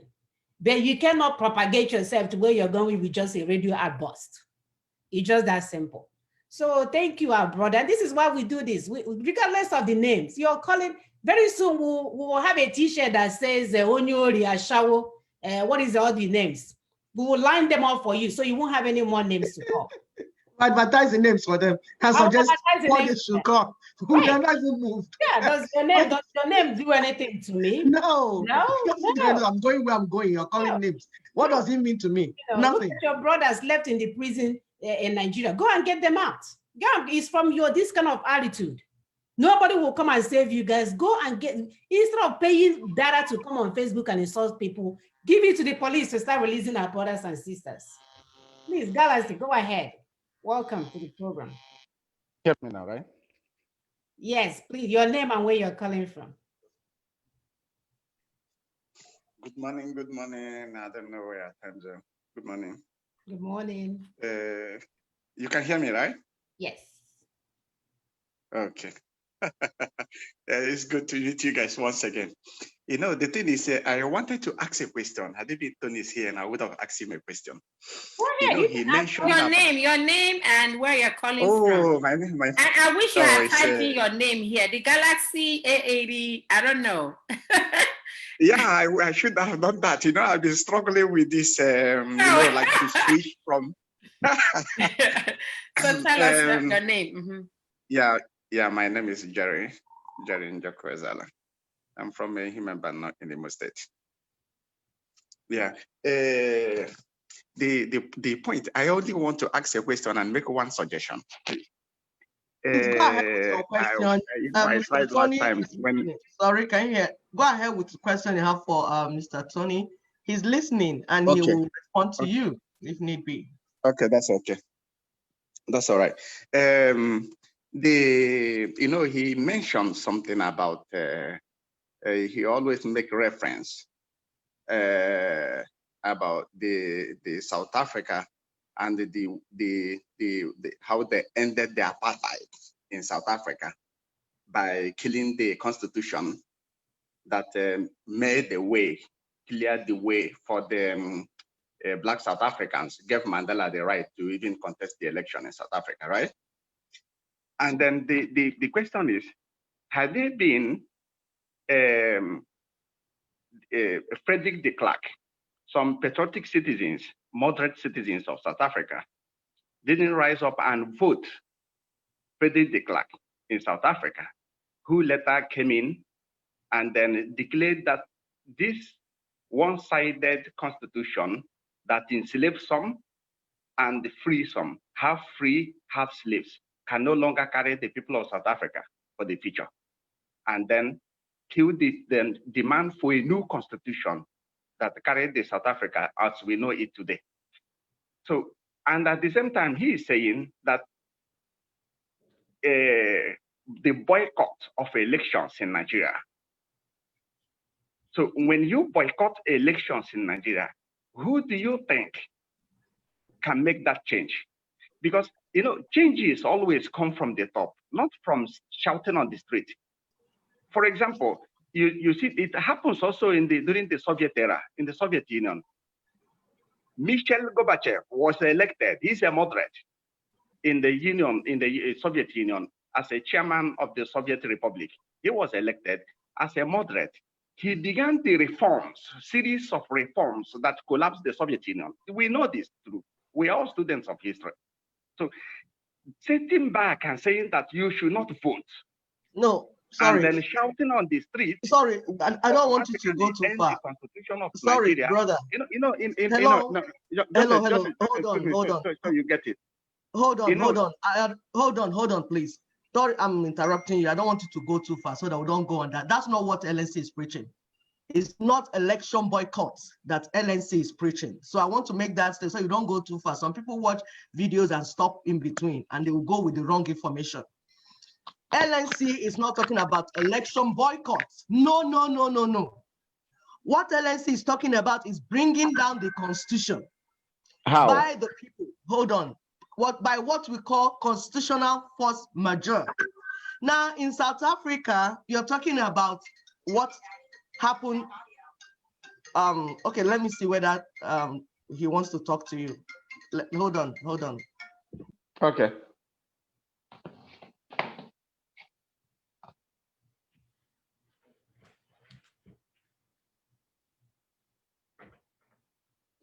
He's actually a very good friend. He's a man that I love so much.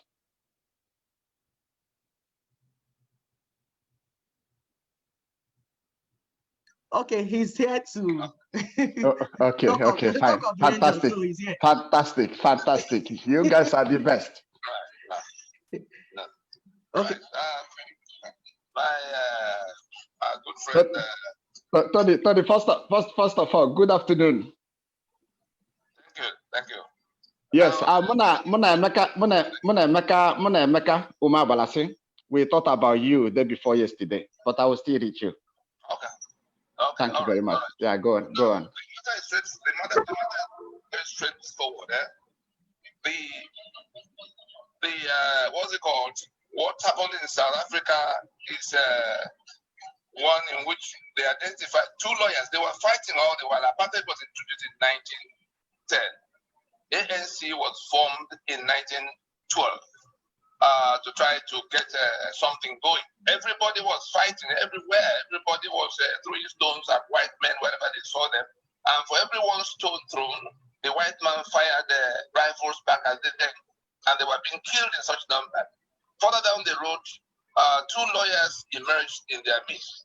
After the first 30 years, into the 40th year, the first one was Oliver Tambo, and then the second one, Nelson Mandela. It was the arrival of those lawyers that brought the people fighting against apartheid to realize that it was the constitution that was the problem, not the white men they were throwing stones at. And if they could narrow down, if they could bring all their campaigns, they were everywhere, not in one organization.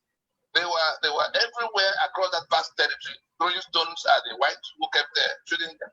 It was this arrival of this knowledge that began to bring them all towards one action plan to target the apartheid constitution and take it down. That became what they could take to what could unify all of them behind the campaign.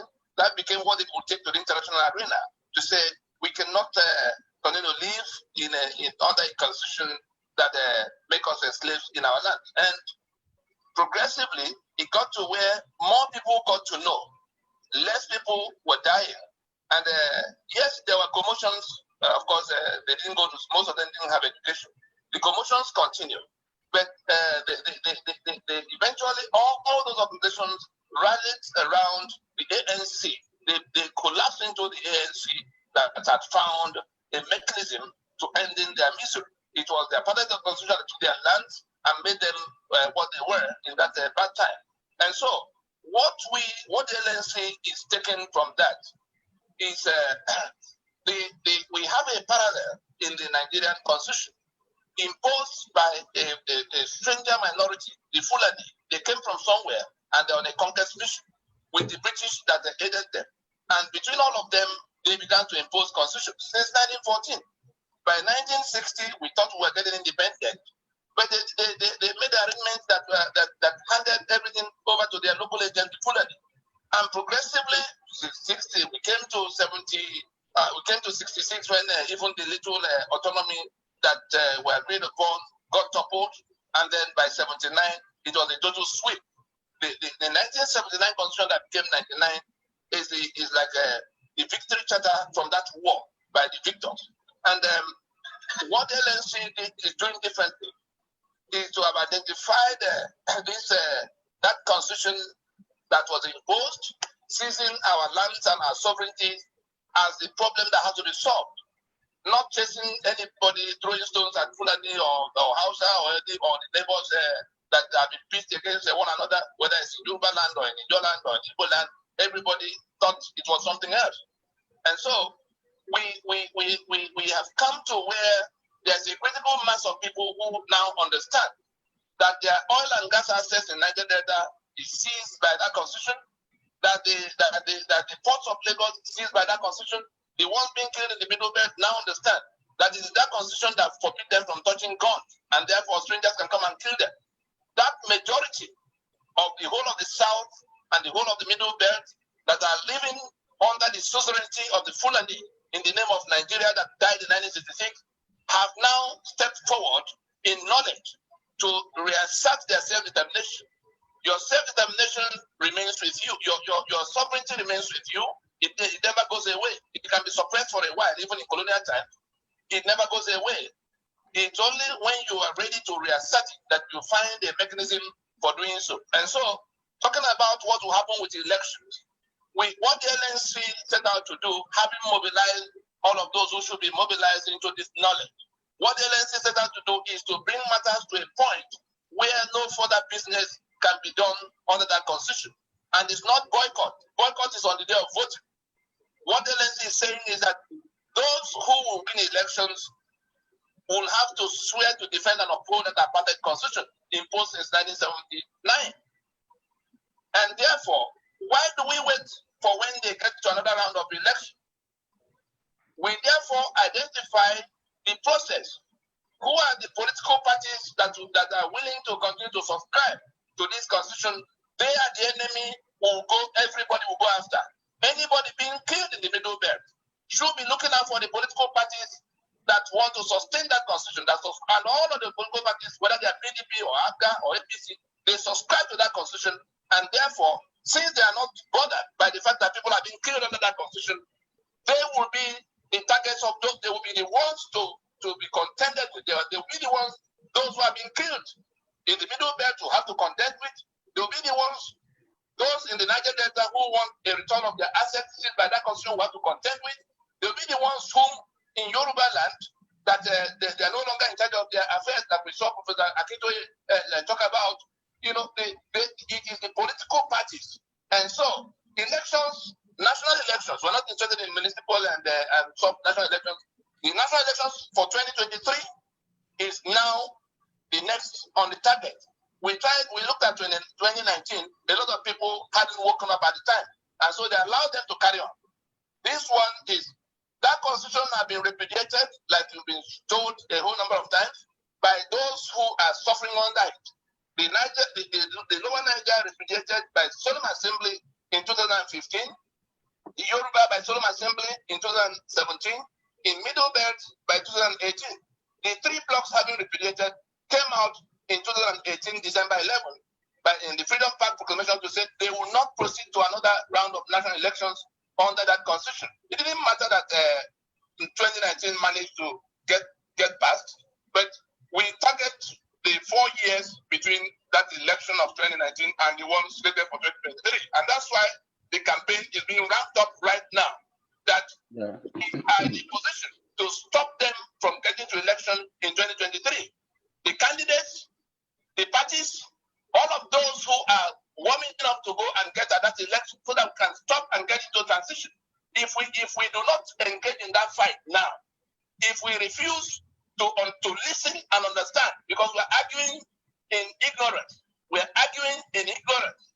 If we refuse to slow down and understand what needs to be done and do it quickly enough, we will be buying for ourselves a different kind of fight. Fulani will turn up at everybody's doorstep with AK-47 when it gets to their turn. That is what we'll get if we continue They're already there. They're already there. Understand what is being explained. Thank you. Okay, he wants to ask another question or something. Wait a minute. So, no. He's not going to ask that question. Okay. Go and watch some of our videos. We have revisited this. Maz, we thank you for your time, but we really have to go. Thank you so much. Yeah, thank you so much. We'll see you next week. It's sad, you know. I mean, it's okay to ask questions, really, but we are hoping that if you have joined us, also take time out to go and watch some of the videos that we have done so that we are not, you know, visiting this over and over and over again. People are getting things confused. You will tell them you're doing constitutional force majeure. They say you're doing election boycotts. No matter how much we say, so maybe we should watch the video over and over again. Or should we say maybe you should watch it with a fresh mind? Because we are not speaking complicated English. Maybe you can watch it with a fresh, open mind so that things can be going in as you're hearing them. Not if you hear 1 + 1, you're seeing 11 instead of 2. Because you know what happened is that most of them are still bent on preserving Nigeria. So they're still looking for a way to corner it. But we're saying what we're saying. There's no way to corner it. Nigeria needs to go down. One has to go down so that 4 will emerge and be vibrant. How difficult is that for you to understand? Jesus had to die for the world to be liberated. How about that? Right. Bring Nigeria down so that we can be liberated. Thank you. Stop pulling us. There's no way out of this. My dear, it's amazing. It's amazing. You know, we keep saying because men, they don't get pregnant, they don't have kids, so they don't know what we go through in the labor room to deliver one. It's easy for them to bring one out on the street and burn them alive right in front of us. And you guys are wasting time. When you're playing games, you're really wasting our time. You know, any day we do not end that so-called Nigeria, that's another day for our sons, especially our sons, to die. That's another day for our daughters to continue prostituting themselves just to make a living. And we don't want that anymore. So let's stop playing games. Let's be real in what we are doing. Let's be mindful. Let's dive into the information that is being given so that we can move on. Okay. So we are going to start off with our take-home points today. Sister Mona, I think Sister Sister Uche is trying to call in. Oh, I think she's trying to log in. You should call my phone. No, she's trying to log in. I don't know. Oh, okay. She said she's been trying. Guys. I am. Okay. Give her a few minutes. Okay. While we wait for her, just to wrap up what Brother Tony was trying to say, when a constitution of a nation goes down, the nation goes down. And we have read this in our show, I think the last one or last 2 weeks, that governance emanates from constitution. So if you do not have constitution, you have no government that is going into election. So let's understand this, like Sister Mona said, it's simple English, it's straightforward. The nation is made when the people that make up or that will make up the nation come together, agree, and the only way they show it is by making a constitution. When they make a constitution, then the people that will go into election, we have the foundation upon which they will run the election. Then before the government, we have the foundation upon which they will run the nation. You do not have a nation, let alone the election, if you do not have a constitution, especially the one made by the people. This is simple. Simple. Even the fraudulent 1999 constitution recognizes that the power to run that country comes from the people. That's how they said their statement. I did this presentation last week. So why are you thinking it's Buhari, the people on top, that will do things for you, when the government themselves, their so-called constitution says that the governance will have to come, but it have to come from the people, not from the government. So grassroots, I don't know how else to say it, bottom, on the floor, I don't know. So that's where you have to come from, not the other way around. So Black people, we are so afraid of having powers, Black people, for real, because we never had any. We've always been treated as second-class citizens. Everything is given to us. When we're doing stuff, if anything white shows up, it becomes important because a white person came there and they spoke American and they have the right beard and all this stuff. So if you come out as a Black person and you're telling them, they don't believe you. So they're not even understanding that we say that the power belongs to them. To the people. Power rests upon you, the people. It's called POWER, power. Come on, now you do have it. You have it. Please, let's stop getting this thing twisted. It is frustrating. My sister, welcome to the program. Unmute yourself, my dear. Be careful. I hope you're not driving.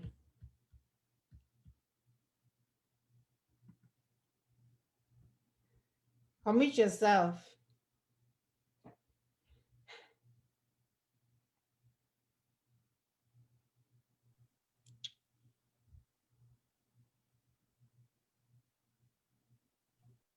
Okay, you don't have volume. We can hear her, it's not loud. She doesn't even have volume, talk less of hearing her. Check your volume, dear.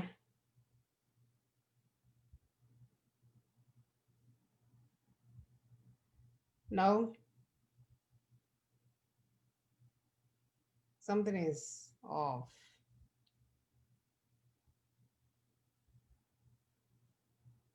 Oh, do you want to call in? You can call in since you're driving. Let's be safe. Yeah, just call in, So please, let's not get these things twisted. Don't make it, I want to challenge this person's show or whatever. No, it's not even what it's all about. We want to end this journey as quickly as possible. We've been wondering in the wilderness, do you want it to be 50 years, 40 years? I want 100 years. Isn't that enough? We've been wondering for 100 years. 40. Now we're trying to make it 200 years because we are playing games with information that are being given to us. Gee, please, let's just get this thing going, brothers, Black men, you can have power, it's okay. Yes. You can have power. Yeah, the power is too hot to touch. Yes, you can have it. You can have it. It's your own. Take it. Then no. I don't want to touch it. National Assembly, please come. It's It is you. Looking at me, you have power to the people. Hello. Goodness. Hello. Okay, my dear, go ahead.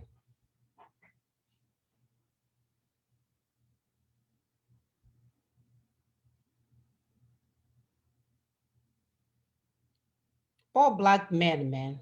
Not just to go how so ha lose the power. Hey, no random word that belongs to white people. Telling you. Don't know what it is. It's not for them. That's so afraid. Yeah, I'm telling you, you have the power. He said, no, can you go upstairs and get it for me? But you have the power. Ask those people upstairs to bring it. Then you have the power. Please know what you're doing. I'll go on top. I'll go on top, please now. The power is yours. You own the land. Take authority. Be responsible. Do the needful. Yeah, Sisuche, please just call so that we can end this thing.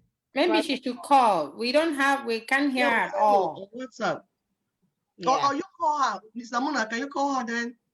Yeah, let me see. Yeah, this is not working. Whatever, maybe the Wi-Fi where she is. I don't know. Yeah, just call her.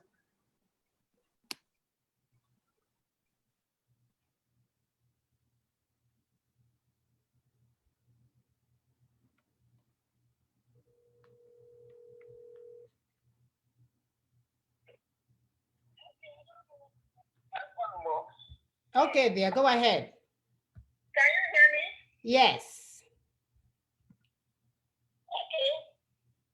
I give you all my wonderful sisters Welcome. for the good job that you are doing. They said that the truth will always be there. Yes. But lies will always fade out. Because lies is like a faulty foundation that when it falls, it carries everybody that is inside that house. And everybody will go down. But truth always stands and it always prevails. So they can come to that corner and be cursing their mothers, cursing their fathers, cursing their grandparents. At the end, they will be ashamed of themselves. They will hide their faces under their mattress. Inside their useless husbands or wife outfit or whatever. Because I'm very, very pissed off that people don't even like the truth. They are no longer attracted by the truth. They are only attracted by lies, propaganda. Evil. I will kill you. I will kill you. I will come after you. That is the only attraction that has been born in Igbo land right now. It's very shameful. It's very shameful how gullible even people have become. The Igbo icons are the ones that I am deserving. Igbo icons, Igbo IPOP. You have become so gullible. You have become shameful to Igbo people.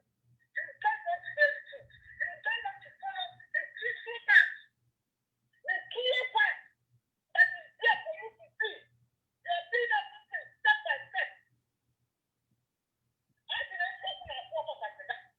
But I don't know what you're trying to say. What you're trying to find your own. Life has become your last name. But they no longer worry. Because they thought at the end we justify the name. I shall never return to the truth and the fear. The truth must stand. So if you like, continue to cut your parents. Good afternoon. I laugh at some of you. I laugh at some of you. Because at the end of the day, many of you will be so ashamed of yourself. So ashamed of yourself. So I want to thank you, my sisters, to keep up with your good work. I thank our brother Tony Nadi for all the efforts that he has put in this. And every other person who has assisted him. And all our sisters and brothers in the Yoruba land, all of those who have been playing so hard into this. Your God will continue to guide and protect you. Amen. Thank you. Whatever grace that we are giving for everybody that is supporting this platform, we make sure that we are giving it for not only you, but for the rest of the family. I thank you, my sisters. Thank you. Thank you, my dear. Thank you so much. Thank you for the wonderful prayer. We know we're doing good because the evidence is all around us. God blesses. Every Saturday we come out here. The following week, he will pack us with blessings. So your curse and your name calling is going to spread back to your mother. Okay. All right. So we have brother Ayomi Kun. Ayomi Kun. Ayomi-kun is joy is full, something like that. Joy is full. Please, joy is full. Go ahead and unmute yourself and go ahead. Turn on your video, Ayomi Kun. Ayomi Kun, that's right. That's right. Yes, welcome. Your video is off, sir. Oh, I'm camera shy. I'm very camera shy. Sorry. But can you hear me though? Yes. Yeah. I saw your video for the first time today, and I think you guys are doing a great job. The thing I don't understand why people are hungry or people are abusing you, you ladies. I don't know why. The situation with Nigeria right now, every single idea is welcoming. You know, to break down Nigeria, it's not about fighting alone. It's not about shouting alone. We need to negotiate. We need to sit down and and negotiate between each other. And I think that's what you people are doing. So I don't understand the reason why people are hungry with you. I don't get it. You know, I'm Yoruba. I'm not Igbo. You know, but we know what is going on in Nigeria today. Everybody, we need to sit down and negotiate. I saw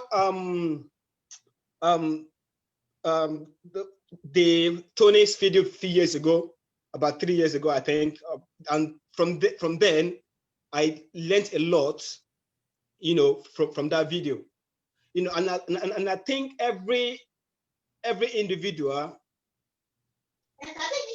are playing their own part, you know. So whatever anybody is saying or whatever anybody is saying, don't put it to heart. Don't just keep doing your job. Try and educate people, you know. So that's what we say. Thank you, Ayomi-kun. Thank you so much, my brother. You know, we are in this together. So we recognize all our brothers and sisters in that contraption. And we do have to work together, and we are doing so. So if you look at our video, by the way, help us to share with your people, you know, share with your friends. Look at our videos. We are talking about how all we want is better life for our people. Is that too much to ask for? All we are asking is that we have a nation where I don't know how old you are, but you sound like a young guy, where you can finish college and get married and have your own children living in your own house. Is that too much to ask for? People in China are living that way. In Brazil, they are doing the same thing. Why is it that in our country, our 30-year-old are still living with the parents? And then the girls are being told, oh, you can't have a boyfriend, you can have a girlfriend. That's why you're supposed to have a husband and have your own home. We are sick of it. We want things to be done right. Yeah, so, like you said, that's what everybody wants. But this thing, it needs a strategy. We can't just be shouting and shouting and shouting. Shouting will do right now. The Fulani does not care if you shout or you throw a stone. It needs a proper channel, like you guys are doing. What LNC and the MNN partners are doing. So thank you so much for joining us. Okay, see you next week. Bye bye. All right, take care. Bye. Okay, Galaxy 8, you're next. Unmute yourself, sir. Can you turn on your video? Thank you very much. I have unmuted myself. Please. Can you hear me? Yeah, we can see you. Can you turn on your video? Okay, I can turn on my video. Good afternoon. Good day, welcome. Your name and where you're calling from? My name is Peter Anok. I'm calling from Vienna, Austria. Welcome. Thank you. So quickly, I go to my question. Go ahead. I have been listening to this program, and I have also listened to so many people, so many agitators. To establish, I am not a member of IPOB, but I am a Biafran, and I don't support the suffering of Nigerian, or anybody at all. Any human being deserves the right to live as a human, to enjoy everything that a human can enjoy. But my problem is this. If some of us can hide under the pain of our sisters and brothers and also try to make caricature of it. One of the reasons why I said this, I have listened to Tony, and he explains. I have also listened to you people. At least you are talking it. I thank you for that, but I have to criticize you too.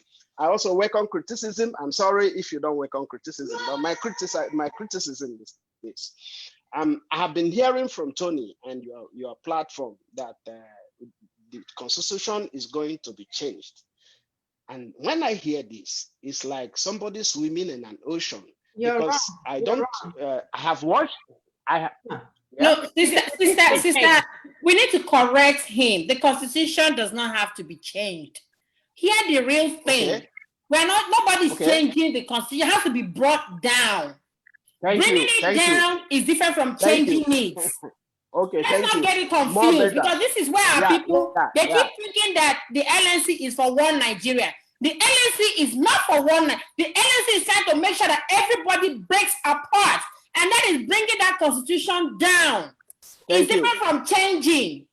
Let's get our grammar correct so that people don't get confused. Thank you very much. Thank you. Thank you very much. Maybe I misquoted you that the constitution is going to be brought down. And one question I have for this fact is, can you please explain to me the way other people can understand the way the way Nigerian constitution let me explain to you. Let's not go too far. If you marry a woman and she's maltreating you, treating you bad, you're almost dying, or you die and wake up, what will you do in a normal term? What will you do? Thank you. In a normal term, no, just straight. I have to apply for a divorce. Okay. And so I have you to are apply able for to do that because marriage is that marriage certificate is a contract, is a social contract. That's why you're able to take that power into your hands, because you went into that marriage with your clear mind, and you will come out of it with your clear mind. Is it simple enough? It's straightforward, right? So that's how nationhood is. That's how nationhood is. So the constitution is a social contract. So if you, in any way, somebody made a fraud out of it, or changed the terms and conditions upon which the constitution was made, or was not even made by the constituent members of that nation, what you do is go to court and divorce. That's for court. But in this case, because it's a nation, we are the courts. So we bring it down by what you call constitutional force majeure. That's we are saying we are repudiating this thing. We did not make it, so we bring it down. We the people. Power belongs to the people. We don't need National Assembly. We don't need a grandfather that is by the side, that the one that is saying is president, because like we said, governance and all those bodies will come after constitution has been made. So if you don't have constitution, you don't have a nation. There's no Nigeria. Is that simple enough? So simple. If you permit me to go on your line and also pick my questions from the line of your approach. Now, you took marriage as a good example, but we don't forget so fast that in marriage, before I signed my marriage certificate, I read it. Before my partner will sign her marriage certificate, she read it and she agreed with it. That means we constitute this marriage agreement. If both of us, we may not necessarily write it, but it has been written. When I agree to what is written, then I constituted it. Then I have to give my signature for a confirmation that I agree to it. Who constituted the Constitution of Nigeria? That's what we are saying, and that's why we are saying it has to be brought down, because we the people did not. That's what we are saying. Go back to all our old videos. Don't get sentimental here. We the people did not. In your marriage, you agree. Your wife agreed. Both of you read it. Even probably you didn't write it, but you read it and you made an agreement. In our own case, we didn't make any agreement. We didn't write it. We didn't write all that. And to top it up, even after they have given us a decree 27 by the military, the 12 contiguous northern states came up and said, you know what, they want Sharia. They put Sharia in something we did not agree on. So why are you getting it twisted? It's not what I say that the excuse me, constitution is madam. null and void. It's just that simple. It doesn't even exist. You never signed it. You were never. So we're saying that you have a valid case to say you have a valid case of this thing because I never signed it. Okay. Am I allowed to ask? Yes. Can you reduce the tension and the temper? We're not quarreling. It's fine. We have to explain over and over and over again. Wait, we are dealing on issue that concerns me and you. Let us get the point and leave the rousing. If I'm opportune to ask another questions, brother, if I'm opportune to ask please, one question hold on. again. We want you to go to our videos, please, because of time. And we are saying that we have not even really followed what we're saying. You need to learn more. So please, we advise you, not insult at all. Insult is not meant.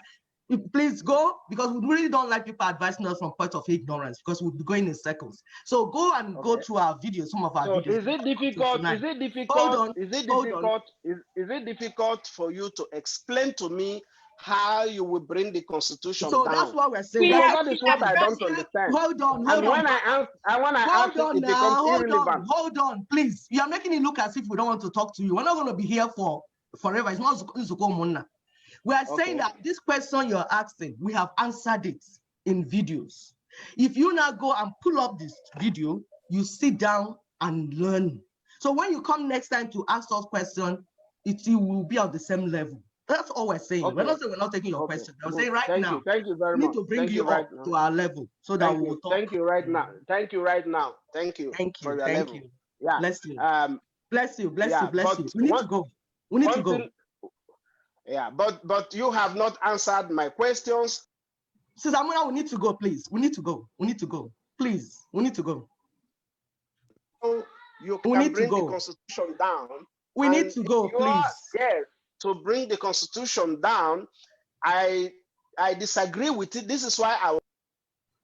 All right.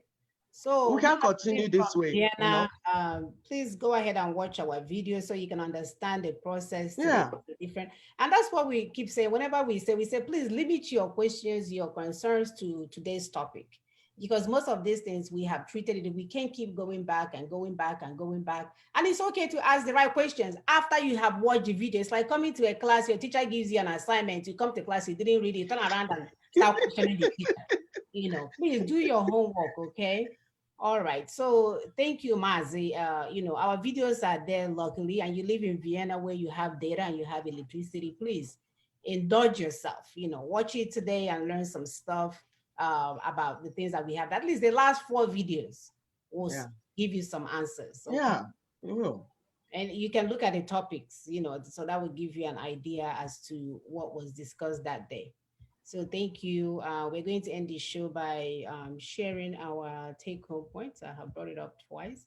So we like doing this take-home point because we talk a lot. We have people with divergent opinion, they're everywhere. And we try to run these things up so you can understand what we want you to take home from all the things that we have discussed today. So one of the things that the UN said that the territory must have a place where it begins and where it ends, at least with an official definite map. In other words, he's asking where is the landmass? That's part of the things that if you listen to our UN, when we read about the UN protocols on how to get a nation. And then we now ask all those doing business with our freedom to define its territory. Does it mean that the territory, does that territory have all our people within it? Or have you met and discussed with the owners of the land? Or you just want to take over their stuff by just calling them out on your broadcast? So the people will have to make their constitution. It's also important, and this is what we emphasized earlier on, that the power belongs to the people. People will have to make their constitution by themselves. We want to gradually ease out the military unitary constitution into people's regional constitution as it was originally planned. That's what it was supposed to be. It's supposed to be the people, not what some guy woke up from from sleeping with his girlfriend and decide that now we are we the people because he's drunk. So now to those doing freedom, since you've heard that the problem is Nigeria Constitution, what is your plan to bring it down? Are you going to shoot the Constitution? Or better yet, are you going to give them names, prostitute, Ashawo, witch? Which one are you going to call the Constitution? So as mothers of the land, we want an orderly engagement with the existing order, an orderly transition from an old one to a new one. We do not want to create any vacuum anywhere. There is no need for further wastage of our limited resources. As you all can see, we don't even have, I don't even know if we should be using the word resources. We have nothing.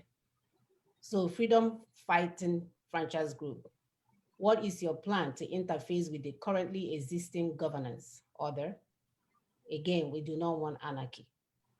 Finally, we cannot afford to keep going in circles, asking dumb questions, not doing your research, dancing in circles. Our children are dying. Our children are constantly dying. Any day we waste playing games, coming on the show to ask on a topic that has already been discussed and you don't want to watch it, you want us to go back. I used to watch a certain radio show. Somebody will come back from work. I will call the radio show and say, hey, what is today's topic? I'm just coming back from work. Are you guys kidding me? Yeah, you just want to be heard. You know, notice me or I will die. Why can't you listen to go and learn what the topic is before you come and you want someone to start telling you the topic?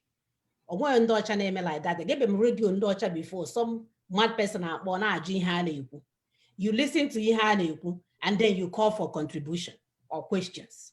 That's how it works. So we cannot afford to keep going in circles while our children dies. Please, or our children die. It's enough. Enough of this. So Sister Upi, please go ahead.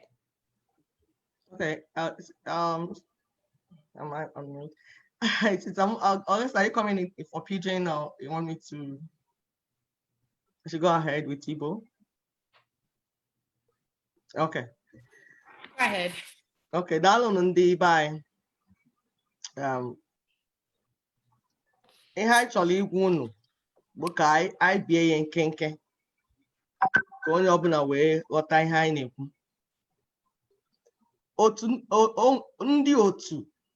Ndị United Nations ekwuola sị na ndị obodo ọbụla chọrọ nnwere onwe ga-etinye riri oke ala ma kabichikwa ala ebe ala ha bidoro na ebe ọ kwụsịrị ma sekwaa ya ese n'akwụkwọ map iwu ndị otu United Nations ka anyị na-agwa unu. Anyị were na-ajụ ndị ji okwu nnwere onwe azụ ahịa n'ala anyị, biko nụ, olee ebe ala unu na-anụrụ ọgụ kwụsịrị? Olee ebe o bidoro? Elee maapụ unu ji ekwu maka okwu nnwere onwe a? Ọzọ nke dịka ibe ya bụ na anyị achọghị tigbue na zọgbuo n'ije a. Anyị ekwuola ya, anyị achọghị tigbue na zọgbuo n'ije a. Anyị chọrọ ka ndị ọha na eze jiri nwayọọ nọkọ dee akwụkwọ ntọala a na-akpọ Constitution n'okwu nwa bekee. Akwụkwọ ntọala ga-achị anyị, ọ ndị ọha na eze, mụ na gị, anyị ga-anọdụ ala dee ya. Ya mere anyị ji wee kwuo si na ọ ka mma ka eji ịkparịta ụka wee wetuo ntọala Constitution Nigeria ma werekwa nwayọọ wube nke ndị ọha na eze ji aka ha wee dee. Ya mere anyị ji na-ajụ ndị si na ha na-ewetara anyị nnwere onwe ihe ha ga-eme maka ajọ ntọala Constitution nke Nigeria. Unu a ga-akwa ya aka ka unu a ga-agba ya egbu? Nke ịtọ, e nwere ndị gọọmenti nọ n'ala anyị ugbu a. Anyị chọrọ ka anyị were udo na nghọta were nyefee ọchịchị n'aka ndị otu nọ si n'aka ndị nọ ugbu a wee gaa na ndị ọhụụ mgbe anyị mechara akwụkwọ ntọala anyị na-ekwu maka ya. Anyị achọghị ka e were gbuo na ịkwafu ọbara wee mee ihe dị na ya. Ya mere anyị ji na-ajụ ndị na-ekwu okwu nnwere onwe, ndị ji ya azụ ahịa n'obodo anyị, olee ihe bụ ebumnobi unu n'okwu a? N'ihi na anyị niile bụ ndị nwe obodo, mmadụ dum, anyị niile nwe obodo. Anyị achọghị ka ụfọdụ gbuo ụfọdụ gbaa ụfọdụ egbe n'ije a. Anyị chọrọ ka anyị kpaa ya akpa, kpaa ya ọfụma, kwekọrịta wee gaba otu anyị si wee chọọ ime ya ka o wee dịrị oke mma, dịrị ụzọ mma. Egbe bere, ugo eberekwa. Nke anọ, ndị be anyị, unu ahụla na agwọ nọzi n'akịrịka ugbu a. Enwere onye si na ọ nọghọzi n'akịrịka, na ọ na-ọpụtaziela n'akịrịka, na ọ na-atazi ndị mmadụ, ọ na-atagbuzi ndị mmadụ ebe niile.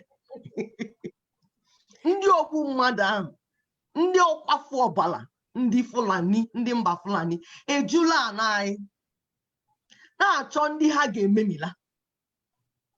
N'ihi nke a, anyị enwezighị ọtụtụ oge eji abụ agba egwu na-egwuchagharị. Anyị enweghịzi ọtụtụ oge, n'ihi na ọ bụ eme ngwa ngwa emegharị ọdachi. Ndị be anyị, ndewo. Ndewo. Mrs. Augusta, please. All right, our people, I don't come again. So for the take-home points where I the one discuss, the number one thing where I want to talk about the take-home point be say, the United Nations be ask us say, because if you want to go ask for freedom, the first thing when they go ask you be say, where the territory where you begin and where your territory go end. They want to know the corner where you want start and the corner where you want end. So it means that you must give them definite map. You must show them, say, hey, now we be this. And that is how they carry map up and that people say we like to carry map. That's not true. With the camera map, because we need to show them, say, our map start from here and it end here. So for those when they take the map business, this our Biafran agitation, they do business, then they take and do franchise. We want to ask them, say, where the definite territory where they want provide. Some say anybody where wear double wrapper, it means say in a Biafra. No, if you go United Nations with that argument, they're not going to answer you. So United Nations want to know which map you want present. And at this map, now we they present. And the map, they show all of us inside. If they show those of us who come from the southeast, if they show those of us who come from the south, and those who even come from the middle belt area. So all of us, we full for this map. So now this presentation, now you go even look at. So we don't need for those where they shout, say, you wear double wrapper, means say you be Biafra, all those ones no go follow. And you need to negotiate with the people where they for this place. Everybody we're supposed to agree, say we want to do this the way we want to do. So we need to negotiate with all of us where they decide. You know, just grab their land, say, because I say you be Joe, you be Biafra. No. We need to discuss. So now you and they talk, where the definite map. So we they ask those people where they do franchise with our freedom, where their map, make them present them. Number two, the people where go make the constitution. Now we the people, we ourselves, all of us will go gather, follow, make this constitution. You understand? We want to do and gradually so that we go fit commot this military decree 24 where they carry give us as constitution. One small, so that we'll fit commot them. We'll commot that constitution where Nigeria give us. Now military do this thing, no, then give us the Senate constitution. So all of us want to do small. Now they ask those with the freedom fighter people say, since they don't hear say now the constitution might be the wahala will hold all of us together.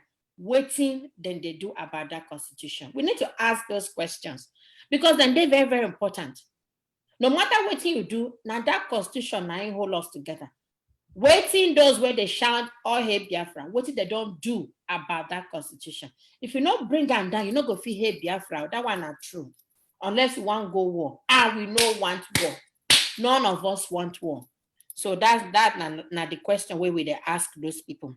Now, number 3, we want orderly engagement with the existing order. Wait, we don't say with natural transition. So we want to make sure say everybody they in line with what we they do. So those where they wait there for the old order, we through transition, we go transit into the new order. Now we they talk. So we want to make everybody understand that. I will not just say we're not going to allow space, because when you allow space, anarchy feel setting, confusion feel come. And when confusion come, they go be killing up and down. So those are the things where we want to prevent.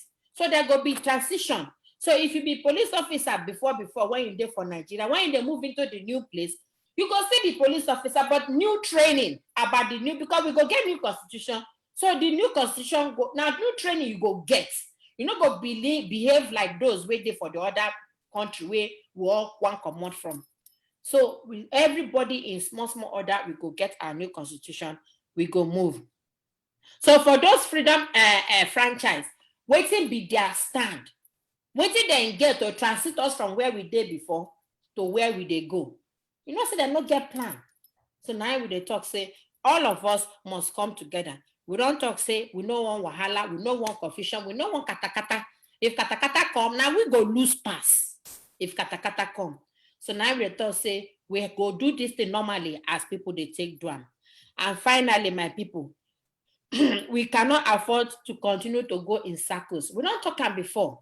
All this shouting, what they do for radio, where then they say, go stone this person, you go stone your senior, go stone Nyawodo, go kill this pastor, because the pastor talk against you, go kill this person, go. You're not busy, they even kill our own people. Now, never even kill Fulani for one time, but now our own people, now are the key, up and down. So we don't talk, say, we don't need that kind of thing anymore. We don't need that. Make them stop all this, their merry-go-round. Make them stop them. All the noise that they make them stop them. All of us supposed to come together and get this our freedom one time. And now the thing where the LSC MNA Alliance they do, they work with all of our people to make sure, say, this freedom come peacefully. We work our separate ways, no wahala. As they see the Yoruba for October 1, they go come out from every country where they talk about their own nation, because they want waka. They say not tie everybody. So now everybody want waka. So now so we talk this weekend, say, please our people, if now know what I'm going to do to join this force, we'll go put Nigeria down, make all of us put our hand together. And that now bringing down the 1999 Constitution. Thank you, my sisters. Augusta. So thank you, our viewers. We'll see you guys next week. Please don't forget to share, like our videos, please, so that we want it to reach as many people as possible. So please help us. And that's where we're doing the extra thing by speaking different languages. Again, we are calling anyone from Middle Belt. I'm so sorry.